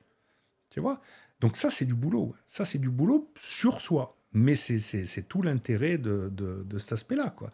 C'est-à-dire de se dire, il faut qu'aussi, en tant qu'entraîneur, et d'ailleurs, les entraîneurs qui performent aujourd'hui, je parlais du domaine que je connais le mieux, mais celui du foot, mais d'autres aussi, que ce soit le basket. J'avais lu le livre du basketteur des Lakers, là, l'entraîneur des Lakers qui a 5... c'était Lakers, c'était... j'ai perdu son nom. Je peux pas t'aider, je suis nul en basket. Ouais, c'est... non, attends, c'est Phil Jackson. Okay. Phil Jackson, je sais pas combien de titres NBA en tant qu'entraîneur et tout, mais il créait cette relation-là, quoi. Il allait au fond, lui, il faisait même du yoga, enfin, tu vois, il allait sur des trucs, il allait au-delà. L'entraîneur des Spurs, Tony Parker, il est très dur au début avec ses joueurs, mais après, il allait au-delà pour créer une relation d'amitié, de confiance. Tu vois. Mourinho, c'est un peu le même style. Tous les joueurs qui ont été avec lui disent ils l'ont adoré. Tu vois, Onesta, à sa manière aussi à lui, à emmener les joueurs à prendre conscience des choses. Voilà, donc tous ces gens-là sont pas uniquement sur un aspect managérial, mais sont sur les hommes, quoi, ou les femmes, parce qu'on va pas parler que des hommes, hein, y a les femmes aussi. Et ça, c'est merveilleux, c'est merveilleux. C'est vrai que quelque chose qui revient souvent, c'est la qualité d'empathie chez les entraîneurs. Ouais. Parce que je pose une question que je te poserai à la fin. Je demande pour la personne que j'interviewe, quel est pour toi un bon entraîneur? Comment est-ce qu'on reconnaît un entraîneur? Et la qualité première qui ressort, c'est l'empathie et l'écoute. Bien sûr. Et c'est vrai que l'écoute, c'est quelque chose qui est très compliqué parce que en tant qu'humain, on a un avis et on adore donner notre avis, qui qu'on soit. Et il faut des fois respecter la parole de l'athlète qui a peut-être un avis différent. Bien sûr. Mais le nôtre n'est pas important parce que c'est lui qui est au centre de sa performance. Et même des fois, on va se dire, il a tort, il faut que je lui dise. Ben, peut-être que lui laisser prendre conscience qu'il a tort et se manger un mur, ben, des fois, ça le révèle. Alors, peut-être pas tout le temps, ça dépend des athlètes. Mais je suis certain que si on arrive à écouter, à nous, digérer l'information qu'on a eue, on peut l'utiliser derrière sur l'entraînement et révéler des choses insoupçonnées chez l'athlète. Bien sûr. Et ça, on s'en rend compte très vite, et que ce soit sur du très haut niveau ou du très, très bas niveau. Quelqu'un qui découvre un sport, tu peux, par l'écoute, enlever des peurs et le rendre beaucoup plus performant et lui permettre d'apprendre beaucoup plus vite que ce qu'il aurait fait naturellement. Mais tu sais, j'ai un exemple très récent. Hein, ce midi, j'ai déjeuné avec un ami et sa fille a 13 ans et elle s'entraîne presque tous les jours en natation. Donc elle est déjà... elle est jeune encore, mais elle commence à passer dans un cap où elle a fait des stages, où il nage 6 heures par jour, tu vois. Enfin, bon. Et en fait, au début, comme c'était dur parce qu'elle était jeune, elle avait 100 mètres d'écart avec tous les autres nageurs. Mais tous les autres nageurs, ils avaient 18, 19, 20 ans. Tu vois, donc forcément, 13 ans, même si elle est longiligne, etc., tout ça. Et en fait, son père, elle verbalisait le truc en disant « Mais tu te rends compte, j'y arriverai jamais, 100 mètres, les mecs. » Et en fait, elle était focus sur eux. Et son papa, qui est très à l'écoute, etc., tout ça, a dit « Mais concentre-toi d'abord sur toi, à un moment ou à un autre, ça va arriver. concentre-toi sur ta nage, on va aux entraînements, etc. Et il y a eu un moment où il y a eu le fait de ne pas la mettre dans l'obligation, etc., tout ça, de lui faire confiance, de la laisser s'exprimer, de la rassurer à bon escient, etc. Et ben un jour, sur une compète, elle a pris conscience que, et maintenant, elle y va avec plaisir. Et tout doucement, l'écart de 100 mètres se réduit, et c'est la chose logique des choses, quoi, tu vois. Donc, il y a oui, comme tu dis, il y a beaucoup, beaucoup en lien avec cette notion d'écoute, avec cette notion de... Parce qu'il faut comprendre qui est la personne en face de toi. Tu sais, moi, une fois, j'ai eu un athlète, un joueur de foot, je l'appelle, je dis physiquement, comment ça va? Ouais, super, impeccable, pleine forme, titulaire, machin, ça. Mentalement, ouais, mentalement, ça va. Je suis titulaire, machin, physiquement, je suis bien. Je dis, ok, bon, je dis, bon, on se dirige vers... Je dis, bah alors, les émotions, je suis en colère. Je dis, ah, mince, ça va un peu plus loin. Il me dit, bah, je suis en colère parce que on est bientôt à la fin du championnat. Je suis titulaire et il était stagiaire pro dans un club pro. Il était titulaire dans l'équipe et il dit on approche de la fin du championnat et personne m'a... Les dirigeants, tout ça, j'ai l'impression que on veut pas me... Pardon. On veut pas me proposer quelque chose derrière. Donc il y avait de la colère et de la frustration. Tu vois? Mais si je m'arrête à ça va bien? Ouais, tu es titulaire? Ça va? Tu te sens bien? Ok, génial. Et non. Et tu passes à côté de l'information principale. Exactement. C'est vrai que la colère, comme certaines autres émotions, ça peut être des moteurs. Est-ce que toi, ça t'arrive d'utiliser justement cette colère ou cette joie, etc., pour accélérer certains processus? Oui, moi j'utilise colère et frustration. Je fais verbaliser, colère, frustration, etc. etc. Et après, j'essaye de trouver des leviers pour transformer ça. J'ai fait ça avec un joueur que j'ai eu hier en séance, tu vois, en visio. Il y a un mois et demi de ça, il n'est pas titulaire dans un groupe pro, mais il est là. Il s'entraîne avec les pros, etc. Tout ça. Il était titulaire en début de saison, donc il le vit un peu. Voilà, il n'a pas compris, mais bon, visiblement, il est moins performant que les autres à son poste à ce moment-là. Et donc, au début, il est très sensible à la prépa mentale. On a tout de suite accroché, même on a fait de la sophro, tout ça, pour travailler sur sa concentration. Tu vois, c'était vachement bien. Puis à un moment, il a verbalisé, il a commencé à dire « Ouais, mais bon, je joue pas, etc. Je t'avoue que c'est dur, machin. » Et donc, on a fait des séances où je me suis servi de cette frustration, colère, pour mettre en place des fils rouges. J'ai dit « Ok. » J'ai dit « Je comprends.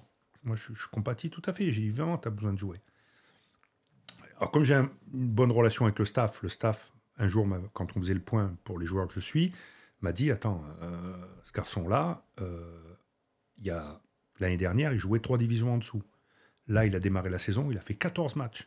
Donc, le staff me dit pour nous, il a fait sa saison, quoi. Faut pas qu'il se mette la pression. Il a fait sa saison, quoi. Il vient de 3 divisions en dessous, il monte à un niveau professionnel, il fait 14 matchs que d'autres ne feront pas. Waouh! Donc ça me donne un indicateur. Donc après, je verbalise avec lui et j'ai dit, ok, mais tu sais, j'ai dit, ce qui t'arrive en ce moment, j'ai dit, ok, qu'est-ce qu'on fait alors? On s'arrête? On s'arrête, on continue de ruminer? Ça peut être une option si tu choisis de le faire. Il me dit, ben non, c'est pas une option. Je dis, ben alors qu'est-ce qu'on peut faire? Par quoi on peut remplacer ça? Et là, on commence à chercher. Et donc, il s'est mis en place un fil rouge. Et depuis, il a son fil rouge toutes les semaines dans ses entraînements pour travailler des choses spécifiques. Alors, il y a un truc, la semaine dernière, c'était position de son corps dans certaines situations. Cette semaine, c'est orientation du jeu avec son pied gauche. Enfin, c'est en parallèle de ça. Donc, du coup, toute cette colère, cette frustration, toute cette énergie, il la met là-dedans. Donc, du coup, il réfléchit moins. Il accepte sa position sans l'accepter complètement. Il peut toujours être titulaire, etc. Mais il va en réserve. Il joue à 400% avec la réserve parce qu'il sait que c'est un moyen de continuer à s'améliorer. Et résultat, ça a payé, puisque hier, il a appris que comme il y a 2-3 blessés, comme ça arrive dans tous les groupes, on prend lui plutôt qu'un autre, parce que lui, depuis un certain temps, il me dit « Je sens que le staff me parle différemment de ce qu'il me parlait il y a 1 mois et demi. » Eh oui, parce que tu leur montres que malgré ça, tu es toujours là. Tu travailles. Et il commence à dire ce garçon-là... voilà. Et quand arrive le moment, parce qu'il y a 3 blessés, 3 mecs absents de prendre quelqu'un, ben on prend toi. Parce que l'entraîneur de la réserve nous a dit que tu étais impliqué, parce que toutes les semaines, on voit que tu fais jamais la gueule. Parce que c'est vrai, des fois, tu accuses le coup quand tu apprends que tu n'es pas dans le groupe, mais tu vas pas bouder comme un petit garçon pendant 3-4 jours, aller voir le directeur sportif ou faire appeler ton agent pour qu'il dise pourquoi mon joueur il joue pas, machin, etc. Tu recentres les débats sur qu'est-ce que tu peux faire. Et moi, je dis souvent... Alors, il y a ces gars-là qui a la colère et la frustration, mais j'ai eu un autre joueur de ce même club, parce que je suis un nombre de joueurs dans ce club-là, où il y en a un autre, lui, tout allait bien. Impeccable, il était dans son rôle, il est impact player, là, il rentre à une demi-heure de la fin, une mi-temps, 15 minutes. Et puis, au début, il dit, bon, ben ça va, donc ok, je dis, ben, tu peux travailler quelque chose, qu'est-ce que tu voudrais améliorer, etc. Et puis je sentais qu'il était un peu, tu vois, un peu, comment dire, un peu hésitant, tu vois, est-ce que ça va me servir, pas me servir. Et puis à force, c'est rentré dans son esprit, lui, il n'y avait pas de colère, il n'y avait pas de truc, mais par contre, comme il était bien, eh ben, il a commencé à identifier un truc, c'était travailler ses cuisses, ses jambes. Donc il est allé voir le staff lui a fait un programme, enfin ils ont fait un programme ensemble, il s'est mis à travailler ses jambes, en plus de ses entraînements, hein, donc bien calculé pas les veilles de match, enfin tu vois, tout truc pour pas charger, un peu plus les matchs où il n'avait pas joué, etc. Et ben un mois après, le gars il te conscientise les choses en te disant mais putain j'ai des jambes de feu quoi. Et donc il a compris qu'il pouvait agir sur les choses. Et pourtant lui il n'y avait pas de colère, il n'y avait pas de frustration, tu vois, il y avait juste du bien-être. Mais il y avait une forme de bien-être qui disait bon ben c'est comme ça. Alors, tant que j'accepte d'être titulaire, ça va, mais le jour où je commence à plus l'accepter, ben, je rentre dans la frustration. Et si j'ai pas appris à mettre quelque chose en place, ça va être compliqué. Donc, qu'est-ce qui fait que les gars qui n'ont pas une stratégie, qui n'ont pas réfléchi, qui n'ont pas amené une réflexion sur leur performance pour essayer de s'améliorer, pour essayer de construire. Quand tu es athlète de haut niveau, tous les jours est un moyen où tu peux agir. Tous les entraînements, un moyen où tu peux faire quelque chose, développer quelque chose, etc. Tu peux pas dire hey, je vais à l'entraînement. Moi, ce qui est un truc qui me fait bondir, c'est les types qui disent non, mais les entraînements, c'est pas important. Le plus important, c'est les matchs. Bien sûr que les matchs, c'est important. Mais comment dire, mais tout ce que tu fais à l'entraînement va faire qu'après, en match, tu vas te régaler. Mais tu peux pas dire non, mais moi, à une époque, on entendait ça. Sur certains athlètes, non mais les entraînements, ça me saoule moi. Moi ce que je veux c'est jouer. Ah ouais. Mais si tu n'apprends pas à t'entraîner, à être dans le dur, etc., tout ça, tant que tu joues, que tu es titulaire, que tout va bien, que tu n'as pas de résistance en face, mais un jour tu tombes sur des mecs ou des filles qui sont plus fortes que toi, et parce que elles ou ils se sont justement eux préparés plus qu'il ne fallait, bah, ce jour-là tu te fais laminer. Et puis là tu te réveilles, tu dis oh. Putain, merde, on ne pensait pas qu'on était à ce niveau-là, quoi. Bah, un petit conseil pour tes futurs joueurs de foot qui pensent que le match, c'est plus important que l'entraînement. Tu leur fais faire un combat de boxe contre un boxeur pro. Ouais. Et tu dis, bah, vas-y, débrouille-toi et on verra si sans entraînement, tu peux réussir à gagner. Ouais, complètement. Et là, je leur souhaite bonne chance. ouais, c'est sûr. Bien sûr, moi, comme toi, j'ai un peu, je côtoie un peu des gens de la boxe et de ces sports-là, des sports de combat. Ouais, là, on n'est pas dans le même univers, là, parce que là, si... Ah ouais, puis si t'es pas prêt, la sanction, c'est bing, par terre, et tu fais dodo, quoi. Donc ouais, non, c'est pas la même. Hein.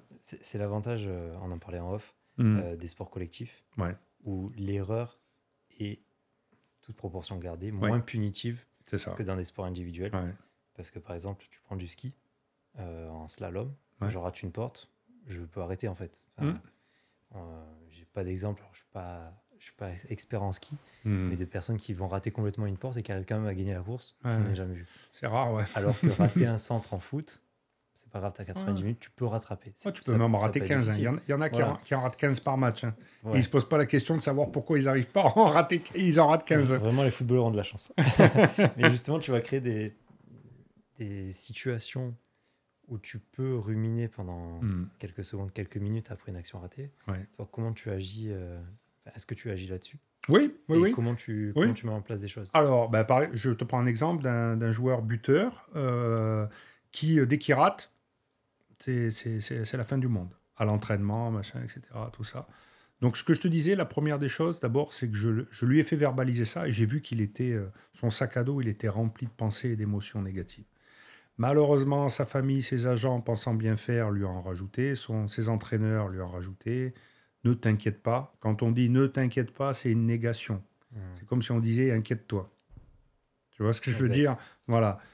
Et confiance, ouais, ok, sauf que lui, il voyait plus. Donc, je l'ai fait verbaliser et après, on a fait un peu de sophrologie pour vider le truc. Une fois qu'on a vidé, parce qu'il était très sensible à la sophrologie, ça a marché très vite. Donc, je lui ai fait faire une séance de sophrologie où on a visualisé une fois, un match où il avait réussi. Ou devant le but, tac, tac, ça rentrait hyper facilement. Donc, il s'est reconnecté à l'aspect confiance, etc., etc. Après, on a continué à travailler pour, parce que ça allait mieux, donc moins de pression, moins de doute, mais encore toujours cette présence de rater. Voilà, je veux marquer. Et un jour, il vient me voir, il me dit, voilà, moi, de toute façon, je me suis fixé un objectif, c'est 10 buts. Il en était à 4. C'était il y a 2 mois de ça, à peu près. Et je dis, 10 buts, j'ai dit, OK. Alors moi, j'ai dit, mais comment tu vas faire? Non, ben c'est bon, je vais continuer à m'entraîner. Il a mis des petits exercices en place, etc. J'ai dit, tu sais, le danger de 10 buts, c'est que, si dès le match prochain, tu en mets 3, bah, tu es à 7, et puis bah, tu auras vite atteint ton objectif, même au-delà. Mais si jamais pendant 3-4 matchs, tu n'en mets pas, ça va commencer à gamberger, et ça va pas manquer. Les pensées négatives sont revenues parce qu'il n'enchaînait pas. Tu vois, parce qu'il était là, présent, machin, etc. Il avait des occasions. Il était dans un rôle un peu différent où on lui demandait beaucoup d'efforts, donc ça prenait beaucoup d'énergie. Voilà. Et donc, à un moment, il rate une séance de prépa, il oublie, et puis quand je le reprends 2 semaines après, là, il me dit, ben ouais, et je le retrouve un peu avec ses travers du début, tu vois, de conscientisation des choses de manière un peu négative, etc. Et donc, là, je lui ai fait prendre conscience que, bah, tu vois, les objectifs, où il en était par rapport à son objectif. Donc, il a compris que ça ne servait à rien de se mettre des objectifs quantitatifs. C'est le meilleur moyen c'est pas de pas y arriver, mais de te mettre une pression supplémentaire. Il a compris aussi que, le fait d'avoir sauté une séance, bah, c'est con parce qu'on aurait pu verbaliser des choses, voilà. Mais bon, il a quand même repris.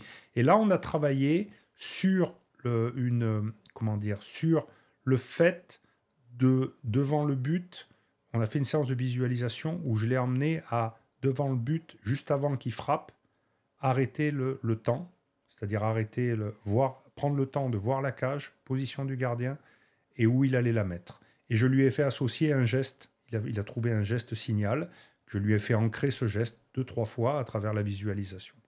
Et donc, maintenant, il l'a emmené ça avec lui à l'entraînement. Et donc, il le met en place pour un moment, tout de suite, se reconnecter au fait de dire j'ai raté, ou il y a eu une occasion, c'est pas grave, clac, je me remets tout de suite dans l'aspect, c'était l'aspect lucidité, l'aspect, ouais, c'était ça. Avoir de la lucidité, parce que c'est ce qu'il faut pour le dernier geste. Voilà. Et malheureusement, quand je dis malheureusement, ils ont fait 2 matchs derrière qui ont été très difficiles pour l'équipe. Un qu'ils ont perdu contre le leader. Donc, lui et tout le monde n'a pas pu s'exprimer. Et un deuxième match où là aussi ça a été très dur. Il a eu une occasion, mais toute l'équipe a gagné, mais de justesse, grâce à un autre joueur qui est très performant en ce moment. Et donc, à un moment, j'ai eu le directeur de la performance. J'ai dit, écoute, je ne pense pas que je vais faire une séance avec lui là tout de suite. On va attendre un peu. Parce que, comme on a mis en place plein de choses, mais que malheureusement, les situations de jeu ont fait que, si moi je viens encore là-dessus, c'est moi qui risque de rallumer le fait de dire t'as pas marqué. Et il faut lui faire confiance. Et il faut attendre le bon moment, etc. Il reste 3 matchs, il y en a un vendredi. On verra comment ça se passe, quoi, tu vois. Voilà. Donc, ça m'arrive d'aller sur ce volet-là, tu vois, pour vraiment, travailler spécifiquement sur ça, tu vois. Donc en fait, si je résume, on est toujours un peu sur le même schéma, avec la verbalisation, oui, l'objectivation, et surtout positionner des objectifs réalisables, quantifiables, oui, mais comment dire ça, qui te permet de te projeter quand même sur un avenir, ouais, on va dire réalisable. Ouais. Et donc quand il parle de 10 buts, effectivement c'est réalisable, mais ça ne dépend pas que de lui. C'est ça. Et puis ça lui met une pression complémentaire parce que tu y penses. Quand tu dis que c'est 10, le but c'est pas 10, le but c'est comment je mets des buts. Je suis buteur, comment je mets des buts. Et là, c'est pas la même, quoi. Ça veut dire que là où j'ai réussi à commencer à le faire basculer, c'est d'abord le fait d'enlever cette espèce d'obligation qui s'est mise et de dire si je marque pas, c'est la cata. Je suis un buteur, si je marque pas, ça va pas aller. Oui, bah ok, t'es un buteur, tu marques pas, et alors? Enfin, tu vois, c'est pas. Je sais que ça va pas aller, mais plus tu vas conscientiser ça, plus tu vas te mettre de la pression. Donc, ce qu'il faut arriver, c'est remplacer ça par qu'est-ce que je peux faire pour cette frustration. Tu vois, là, c'est pas de la colère, c'est de la frustration. Donc, qu'est-ce que je peux faire pour remplacer cette frustration? Ben, je vais la remplacer dans mes entraînements par des exercices spécifiques. Je vais la remplacer par le fait de m'entraîner à visualiser quelque chose, ancrer une bonne pratique, avoir un geste d'ancrage qui va me permettre à un moment de me calmer, d'avoir la lucidité nécessaire, etc. Je vais faire ça à l'entraînement. Et puis au début, ça va marcher à l'entraînement. Mais en match, ça ne va pas totalement marcher, etc. Jusqu'à un moment où ça va se mettre en place. Tu vois.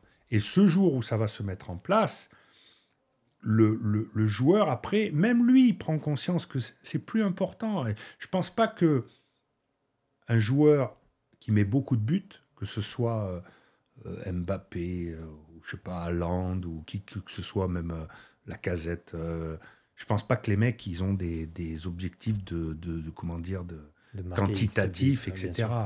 Ils sont des buteurs, ils doivent performer, et ils ont besoin de... Voilà. Et si à un moment, ils sentent qu'ils ont besoin d'améliorer leur frappe de loin à la bord de la surface, ils vont le faire.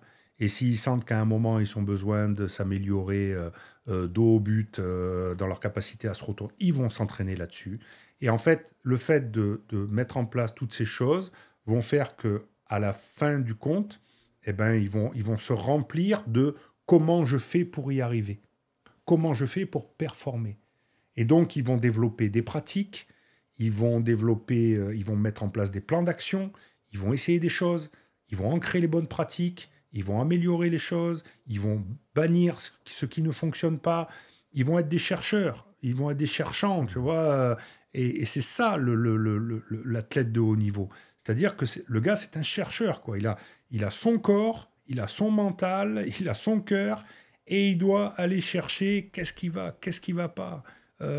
Ça marche pas dans telle situation. Ça, c'est mon point fort. Allez, j'ai un ami là qui est dans la performance en accompagnement, pareil, pas un préparateur mental, mais comment on appelle ça, un consultant, qui, lui, son truc, c'est le credo, c'est le point fort, le point fort, le point fort, le point fort, le point fort. Travaille ton point fort jusqu'à temps que ça soit ton ultime maîtrise. Stéphane Curie au basket, qu'on aime ou qu'on n'aime pas, son point fort, c'est tirer à 3 points, quoi. Et je pense il est obsédé par ce point fort, comme l'était Wilkinson au rugby, qui était obsédé par les frappes entre les poteaux, voilà, comme plein de gens qui sont obsédés et qui ont des points forts, et puis ils le développent jusqu'au jour où ils tombent face à un os, et là, ils se disent, bon, est-ce que mon point fort est toujours valable, ou est-ce que j'ai besoin de développer autre chose ? Tiger Woods, au golf, François l'expliquait dans son livre. Il construit tout pour... il perf au plus haut niveau grâce à un style de jeu, mais il se rend compte que s'il veut aller devenir l'homme qu'il est devenu aujourd'hui, il faut qu'il change tout, alors qu'il est arrivé. Ouais, ça lui donne 2 à 3 saisons où il perf plus du tout, c'est ça. Il change d'entraîneur, et il reconstruit, et il devient la légende qu'on connaît aujourd'hui. Alors, tout le monde n'est pas Tiger Woods, tu vois, je ne suis pas en train d'idéaliser, mais ce que je veux dire, c'est que pour n'importe quel athlète et pour n'importe quel entraîneur qui s'occupe des athlètes, c'est d'être dans le comment de la performance. Moi, c'est ce que je dis souvent, le comment de la performance. Tu as un objectif, tu as un rêve, tu as un plan, enfin, tu as un objectif, tu as un rêve, tu veux performer, ok, oui, mais comment ? Comment on fait ? Comment on construit ? Et aujourd'hui, d'ailleurs, dans la préparation mentale, on est encore trop dans le Ah vous pouvez le voir, mon athlète, parce qu'il ne va pas bien. L'entraîneur, il vient te voir parce qu'il ne va pas bien. Parce qu'il est dernier du championnat ou un truc comme ça. Il ne vient pas te voir quand il est premier. Ouais. Si je te raconte l'histoire d'Alex Dupont, la première saison, c'était super. Quand il est devenu premier, ils ont démarré la saison d'après. Moi, j'ai tout de suite dit, coach, ça serait bien qu'on continue. Pas une fois par semaine, mais continuons la bonne dynamique. Mais comme c'était installé, il a pensé qu'il maîtrisait. Et en effet, ils étaient premiers. Donc, dans la continuité de la saison d'après, ils sont premiers. Et à Noël, ça bug. Et quand il m'appelle, c'est trop tard. Parce que le président, entre-temps, l'entraîneur, la donne a changé. Et j'arrive pas à les remonter. Et après, j'en parle avec le directeur. J'ai dit, c'est dommage. Pourquoi on a arrêté?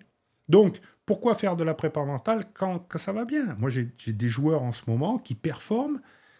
Et ils viennent en séance et on parle de leur performance. Hier, j'étais avec le jeune dont je te parlais, là, et qui joue pas, mais qui est content parce qu'il il met en place des choses, ça marche, ça lui donne de la joie, ça lui donne de la confiance, il sait que ça va arriver. Ça a duré 15 minutes, l'entretien. J'ai dit, tu veux qu'on travaille sur un truc? Tu veux verbaliser autre chose? Non, il me dit, c'est bon, Laurent, on se voit dans 15 jours. J'ai dit, allez, la semaine prochaine, on se voit en plus. Mais en présentiel. Mais tu vois, donc, c'est le fait de dire, travaillons sur l'aspect, travaillons quand ça va bien. Pourquoi c'est intéressant de travailler quand ça va bien? Parce que je fais un super match. Mais le fait de le verbaliser, de revenir dessus, va faire que je vais ancrer les bonnes choses en moi. Et si la personne que tu as en face de toi, elle est bien à l'écoute, si ton coach, il est bien préparé, il va te dire, ah bon, et dis-moi un peu plus, qu'est-ce que tu as ressenti? Qu'est-ce qui s'est passé à ce moment-là? Oui, tu sais, et puis je me suis rendu compte que dans les moments difficiles, je me calme, j'arrive à revenir à des choses de base, je vais me réfugier dans une zone où je fais des choses très simples. Tu vois, et le fait de dire, ah oui, ça a marché, oui, ça marche à chaque fois, ça. Et quand il le dit, il se le dit à lui, quoi. Ah oui, ça a marché, oui, ça marche à chaque fois. Et donc, tu ancres les bonnes pratiques, tu ancres les choses intéressantes. Et puis là, tu peux commencer à travailler sur autre chose, tu peux explorer. Donc, je pense qu'on a tout à gagner à travailler sur la préparation mentale, et l'accompagnement en anticipation, plutôt qu'en réaction, quoi. Parce qu'en réaction, bon, c'est sympa, ouais, ça fait partie après des trucs, on dit, ou les préparateurs mentaux. Moi, au début, c'était ça aussi, hein, je me rêvais sauveur de la patrie, là, tu vois, sauveur d'un grand athlète, c'est grâce à moi. Non, c'est bon, faut oublier ça. C'est Frédéric Rollen, avec qui j'ai tourné un épisode, le premier épisode de Secret d'entraîneur, qui disait, le problème qu'on a, c'est souvent, apparemment spécifique à la France, c'est qu'on va voir des personnes pour nous aider quand tout va mal. Ouais. On est toujours dans la réaction et jamais dans la proaction. C'est ça. Et je fais un appel aux entraîneurs. N'hésitez pas à vous faire accompagner des fois, même quand ça va bien. Bien sûr. Parce que même quand ça va bien, on a des choses à verbaliser, comme bien tu le dis, et à comprendre et à en tirer.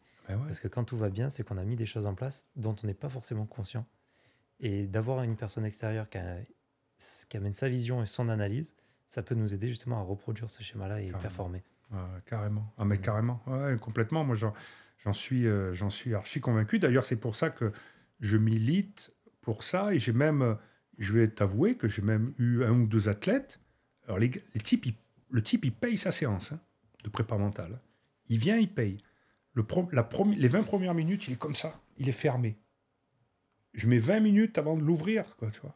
Je dis, mais à un moment, j'avais envie de lui dire d'arrêter tout. Je dis, mais dis-moi, tu payes, là, moi je m'en fous, c'est pas grave, à la fin, tu vois. Donc, je dis, mais c'est un truc de fou, ça. Et donc, il y a, comment dire, non, on vient, on verbalise d'abord, ce qui me montrait, c'est que ça n'allait pas, quoi. Ça n'allait pas. Et donc, je dis, mais non, c'est pas possible, quoi. Et donc, pour ça que je te dis qu'aujourd'hui, quand, des fois, il m'arrive, au bout d'1 ou 2 séances, où je dis à l'athlète, bon, écoutez, on va pas poursuivre. On va pas poursuivre. Je peux pas, je veux dire, il faut que tu mettes de toi dedans. Si tu mets pas de toi, c'est mort. Dernièrement, j'ai pris le club dont je te parlais, j'ai pris 8 athlètes du groupe pro. Il y en a un qui a lâché au bout de 2 séances. Il y en a 2 qui ont lâché pour des raisons qui sont pas... Je pense que ça leur faisait du bien, mais ils étaient trop parasités par ce qui se passait pour eux dans le club. Et il y en a 5 qui viennent et qui, sur les 5, il n'y en a aucun qui vient avec des problèmes. Si, le buteur, là, qui cherche un peu un truc, et celui qui joue pas. Mais les 3 autres, ils verbalisent que du positif, quoi. Et on vient, on parle. Il y en a un, il est buteur, il est passeur, enfin, il performe. Je l'appelle l'artiste parce que je travaille. La première séance avec lui, que j'ai fait avec lui, pardon, je lui ai fait comprendre qu'il y avait 2 personnages en nous, le maître et l'artiste. Ça, c'était François Ducasse qui on devait y revenir, donc ça. Ouais, voilà, c'est ça. Alors, le maître et l'artiste, c'est le moi conscient et le moi libéré, tu vois. Le maître, c'est celui qui est lié à notre histoire, notre culture, notre environnement familial, comment on a été éduqué, etc. Donc, tu vois l'importance de l'entraîneur là-dedans. Hein. C'est-à-dire, si toute ta carrière, tu l'as fait avec un entraîneur qui dit hey, « Vous êtes tous des ânes, allez, vous êtes nuls, machin, etc. » Tout ça, c'est sûr que le jour où ça se passe mal, voilà. Et si, à contrario, tu as été un entraîneur qui n'a pas été non plus un béni oui-oui, quoi, hein, mais qui t'a motivé, qui t'a emmené dans la difficulté, qui t'a fait comprendre que la souffrance, il peut y avoir du plaisir dans la souffrance. On en a parlé en off tout à l'heure, que je veux dire que c'est pas juste, oui, t'es beau, t'es le meilleur, t'es le machin. Non, des fois, t'es pas beau. Et puis, des fois, tu t'en baves, mais t'en baves avec plaisir. Et il y a des gens qui te disent, on adore, comment dire, les séances de préparation de début de saison, parce que on sait qu'on va en chier, mais on sait quand on va sortir de là, on sera des monstres, quoi. Et donc, on y va avec un peu de peur, mais un peu de plaisir aussi et de satisfaction. Le moi conscient, voilà. Il est intéressant, ce maître, parce que quand il conscientise les choses de manière, comment dire, quand il conscientise les choses, si jamais on dévie un peu de nos objectifs, tout ça, de temps en temps, il vient te rappeler, il dit non, attends, là, c'est important que tu te prépares bien pour ce match-là, déconne pas, commence pas à sortir, commence pas à faire n'importe quoi, etc. Donc il y a des côtés où il a des bons conseils. Parce qu'il est c'est notre moi conscient.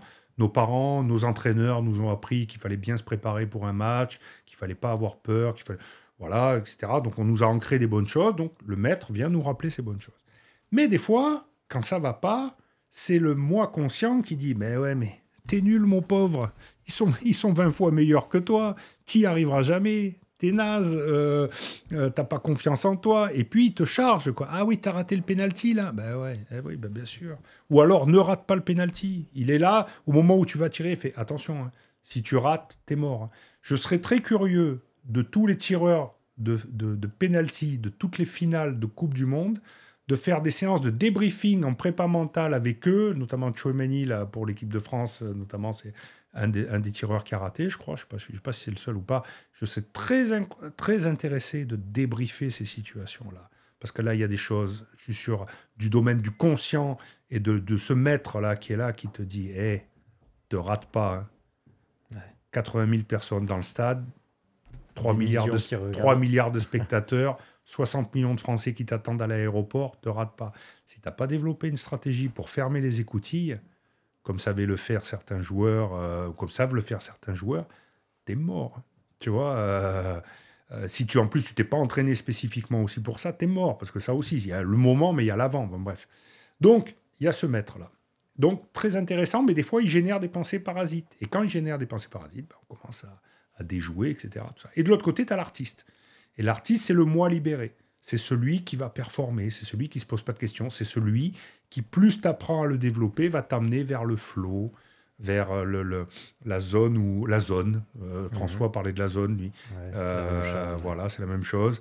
L'espace où, à un moment, le match, tu sais, tout doucement, ça monte. Et puis, tu sais que tu fais une transversale de l'autre côté parce qu'il y a quelqu'un. Tu sais pas pourquoi, mais le ballon, il t'arrive. Et tu le prends comme il faut le prendre, et il va dans la lucarne parce que tu sais qu'il va aller dans la lucarne, etc. Et ça, c'est l'aspect magique du maître. Et donc, tout le travail pour quelqu'un, c'est de prendre conscience des 2 personnages, de prendre conscience que l'artiste, tu ne peux pas le convoquer.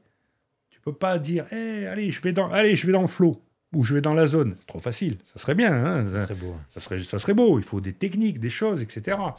Et encore que, on peut se poser la question de ceux qui vont dans la zone et le flow, notamment, on en parlait tout à l'heure aussi en off, par rapport au sport à risque. Ouais. Au sport où, tu vois, où si tu mets ta main au mauvais endroit, tu tombes, quoi.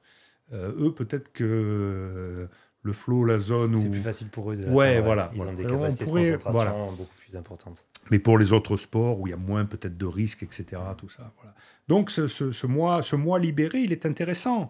Et il faut apprendre à faire la passerelle entre les deux, tu vois, et à de temps en temps à fermer la porte pour pas que l'artiste il vienne t'emmerder, quoi, et que tu puisses complètement libérer ta perf. Mais il faut aussi accepter que ta perf ne peut pas être linéaire. Il y a un schéma que François m'a appris, que j'utilise toujours, c'était le niveau moyen de jeu. Apprendre à bien mal jouer. C'est-à-dire, dans le foot, souvent, c'est ça, c'est soit tu perfs tout en haut, soit tu es nul. Ça, c'est ce que je te disais tout à l'heure. Hein. Ouais. Tu gagnes le match contre Brest, ouais, génial. Tu perds, bon, allez, c'est bon, dégage. Tu vois, grosso modo, quoi. Donc, les joueurs, c'est souvent, putain, aujourd'hui, je fais un super match. Et puis d'un coup, j'ai fait un match de merde. Et au milieu, il y a le niveau moyen.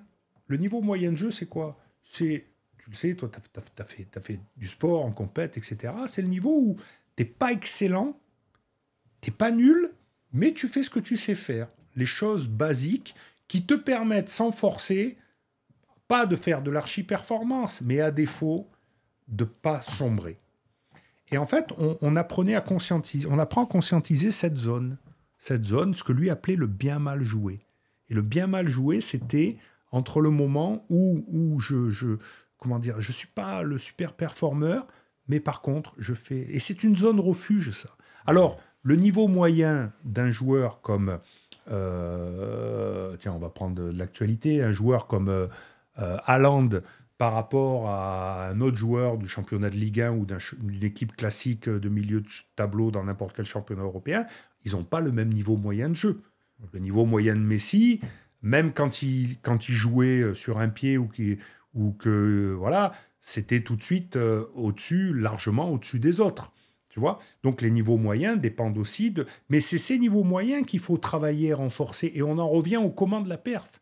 C'est-à-dire que si je fais tout doucement grimper mon niveau moyen de jeu, eh ben, qu'est-ce qui va se passer? Je vais faire des choses de plus en plus de manière automatique. Je vais pas performer tout de suite d'un coup. Par contre, je contre-performerai pas. Et d'ailleurs, les recruteurs ou les gens qui s'intéressent aux joueurs, des fois, veulent les voir sur toute une palette de saisons, etc., les suivre en permanence, pas que sur les gros matchs, mais aussi sur les matchs où à un moment un peu piégeux, difficile, est-ce que le gars, il est capable de laisser passer l'orage? Et donc avec le joueur là, dont je te parle, qui est très performant en ce moment, qui passe des buts, machin, etc., qui porte son équipe, ben je lui ai fait conscientiser ça, le maître et l'artiste. Et il a fallu 2 séances pour qu'il comprenne. Et parce que lui, il était dans l'artiste, il est dans ce côté, il a besoin de rayonner, etc., et je lui ai fait prendre conscience que de temps en temps, ça n'allait pas venir tout seul. Et donc, comme il a pris conscience de ça, il a développé quelques stratégies pour pouvoir laisser passer l'orage et au moment opportun, être décisif. Et comme par hasard, il est décisif dans tous les matchs, dans les moments clés opportuns. C'est lui qui fait gagner le dernier match, tu vois, par exemple. C'est une anecdote, mais voilà, quoi, tu vois.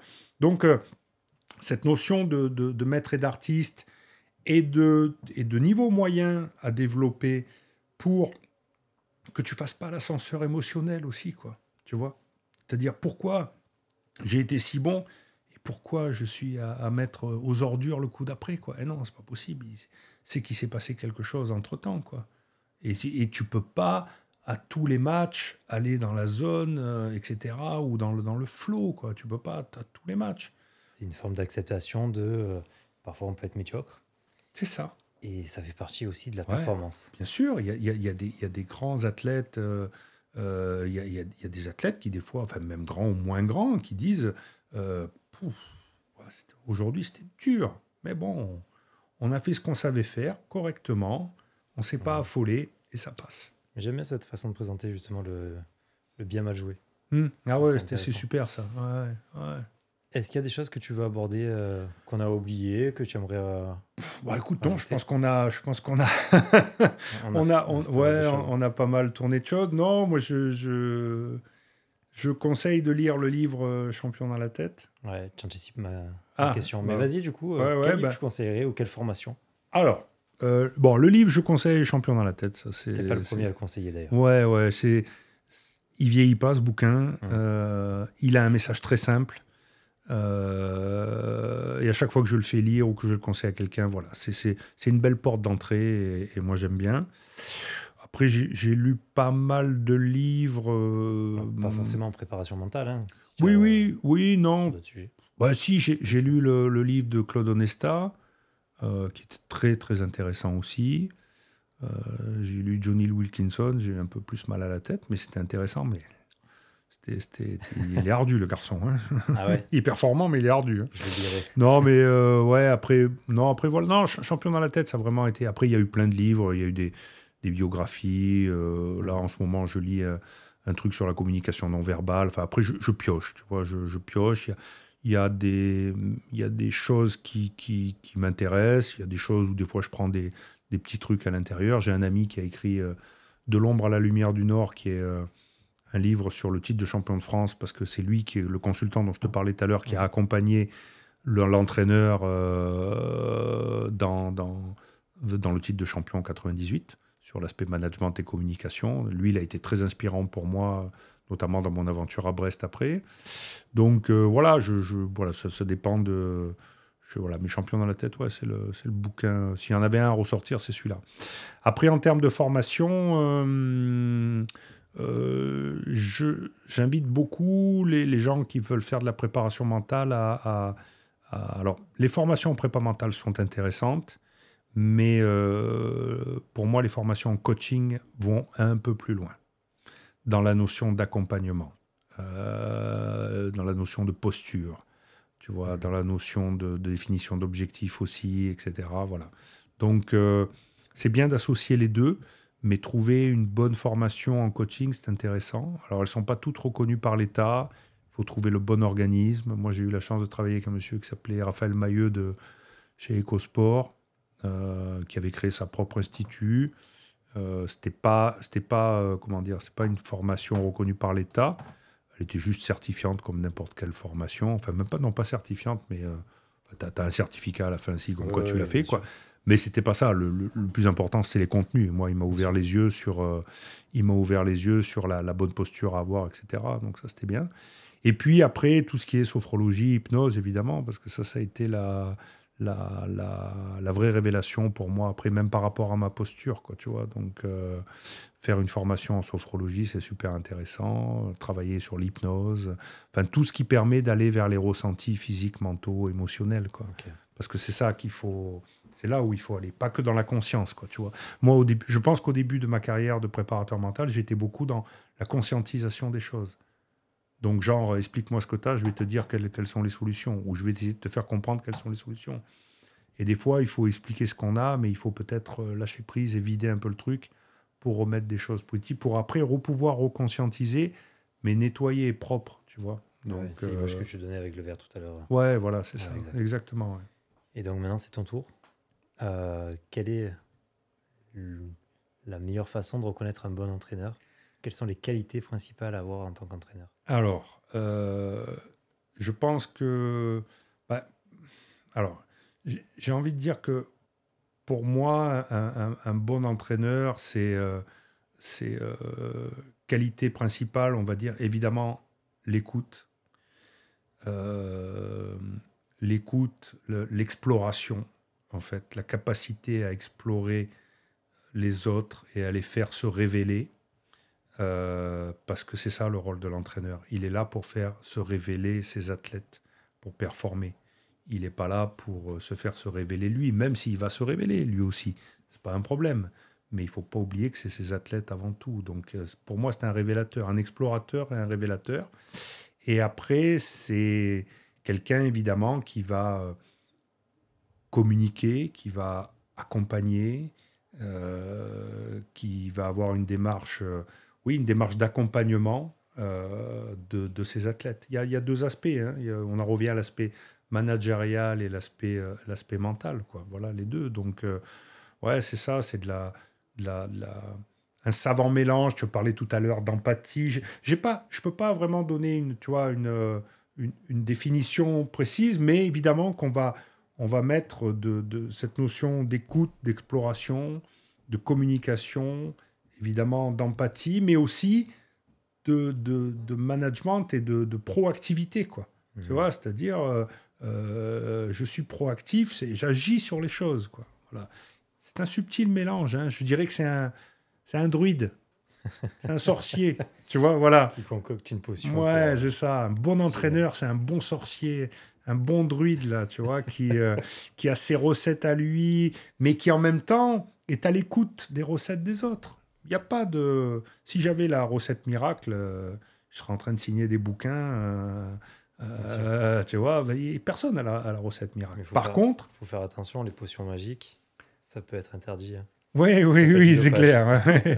Non, mais voilà, c'est quelqu'un qui crée c'est comment dire, si on parlait un peu d'alchimie, tu vois, c'est un peu, voilà, c'est quelqu'un qui met tous les ingrédients pour emmener les athlètes vers leur performance. Mais voilà, l'épanouissement, c'est là-dedans que ça se passe. Tous les mecs qui performent, ils ont tous le point commun, c'est qu'en général, ouais, tu peux performer dans la souffrance, hein, ça arrive, hein, on en a vu, hein, qui ont fait... qui gagnent un titre au tennis, notamment, c'est dur, le tennis, et ils gagnent un titre du Grand Chelem, et puis après, hop, fin de carrière le lendemain. Hein, parce que, ça y est, j'ai tellement souffert pour arriver là-bas que je ne veux plus reproduire. Hein. Ça a été le cas d'une joueuse française célèbre. Voilà, donc ça pose des questions aussi. Mais oui, non, je crois que c'est ça, ouais, c'est un bon magicien. Ok, il reste 2 questions. Vas-y. Quel a été ton plus grand échec en tant que préparateur mental? Ah, alors, bonne question. Écoute, elle est dure celle-là. Non, elle est pas dure. J'ai pas eu de gros échecs. Tu vois, j'ai pas Parce eu que de. Toi, tu as considéré comme un. Non, alors en fait, tu sais quoi? Je ne raisonne jamais en termes d'échecs. Voilà. Je crois. C'est pour ça que j'arrive pas à répondre à la question. Il y a eu plein de fois où j'ai parlé, j'ai fait des formations et tout, et où à la fin de la journée, j'ai dit wow. Putain, Laurent, tu les as perdus. Tu les as perdus. Tu vois, une fois, j'ai fait une formation dans un club pro. Les entraîneurs étaient tous là. Bon, il y en avait 2 qui étaient acquis à ma cause, donc c'était génial, tu vois. Mais sur les 5 autres, il y en a, ils me regardaient, tu vois. À un moment, je parlais d'un truc.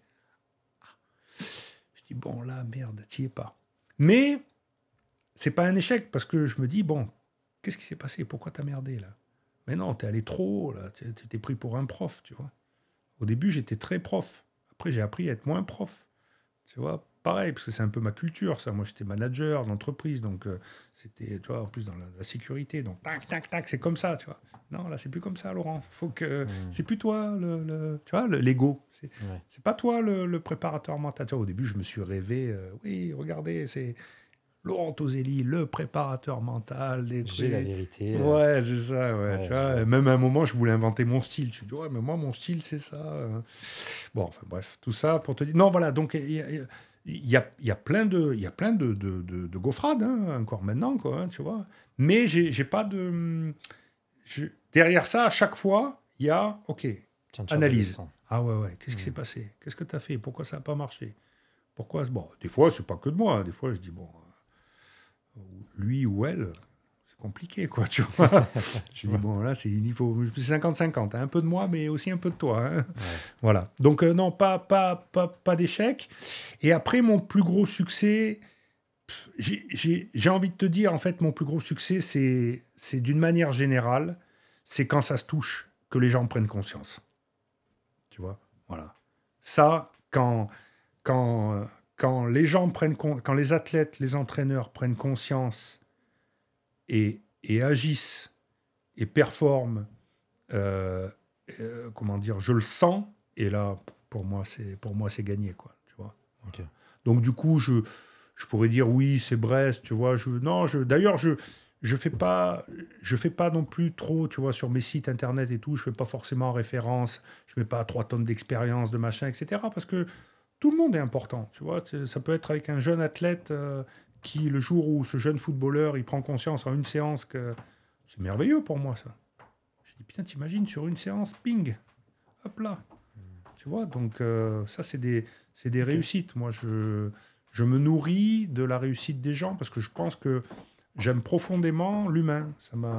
L'humain m'intrigue, quoi, tu vois. Enfin, m'intrigue, me passionne, tu vois. J'aime profondément ça. Donc, du coup, quand l'histoire des gens, elle est sympa et qu'en plus de ça, ils t'emmènent avec eux, tu partages et puis à la fin que ça réussit, waouh, c'est bien ça. Tu vois, c'est pas mal. Ouais, carrément. La dernière question, c'est est-ce que tu as un conseil ou un mot de la fin à laisser à tous les entraîneurs qui nous écoutent? Je vais dire, ouais, le conseil, c'est faites de la préparation mentale. Appelez-moi. On va être commercial. Appelez-moi, Laurent Toselli, n'oubliez pas. www.toselli.fr. On peut retrouver ton site sur ta fiche. Non, je déconne. Non, qu'est-ce que je donnerais comme conseil aux entraîneurs? C'est comment dire, de développer leur capacité de réflexion, de développer leur capacité de connexion, et d'agir, de construire, d'être en permanence dans la construction. Tout est bon à apprendre, à écouter, à entendre, à tester. Soyez un cherchant, quoi. Continuez de fabriquer des potions. À un moment ou à un autre, va se passer quelque chose, quoi. Voilà. Pas de certitude, pas de recettes. Si, il faut des certitudes, mais les bonnes. Mais pas de recettes toutes faites, pas de machin, quoi. Donc, je peux pas dire, soyez plus communicants que ça, soyez plus... Non, je crois d'une manière générale, il faut être, si j'ai envie de te dire, on va rester très managérial, très proactif, quoi. Tu vois, proactif, anticipation, analyse, anticipation, réflexion, c'est là que ça se passe. Mais en plusieurs temps. C'est-à-dire le temps pour la réflexion, le temps pour l'action. Le temps pour le débriefing, l'analyse et la nouvelle réflexion. Tu vois, voilà. Pas se prendre la tête tout le temps, quoi. Tu vois, moi aussi, des fois... faut lâcher. Ah ouais, bien sûr. Les athlètes, tu vois, si tous les semaines, tu es là, alors, ça va, cette semaine, comment c'était, tu vois, mec, c'est bon, tu vois. Et derrière, t'es pas bon. Au début, j'étais comme ça, tu vois. J'accompagnais les gens, puis tout de suite, tu voulais savoir, alors, tu vois. Mais non, le type, laisse-lui vivre. Faut laisser le temps au temps. Ouais, complètement. Laurent Toselli, merci. Julien, merci à toi, c'était très intéressant. Ça me fait plaisir de te recevoir sur cet épisode. Ouais, moi, ça me fait plaisir d'être là, et puis je te souhaite aussi une bonne continuation pour ce beau projet sur les entraîneurs. Merci. Merci.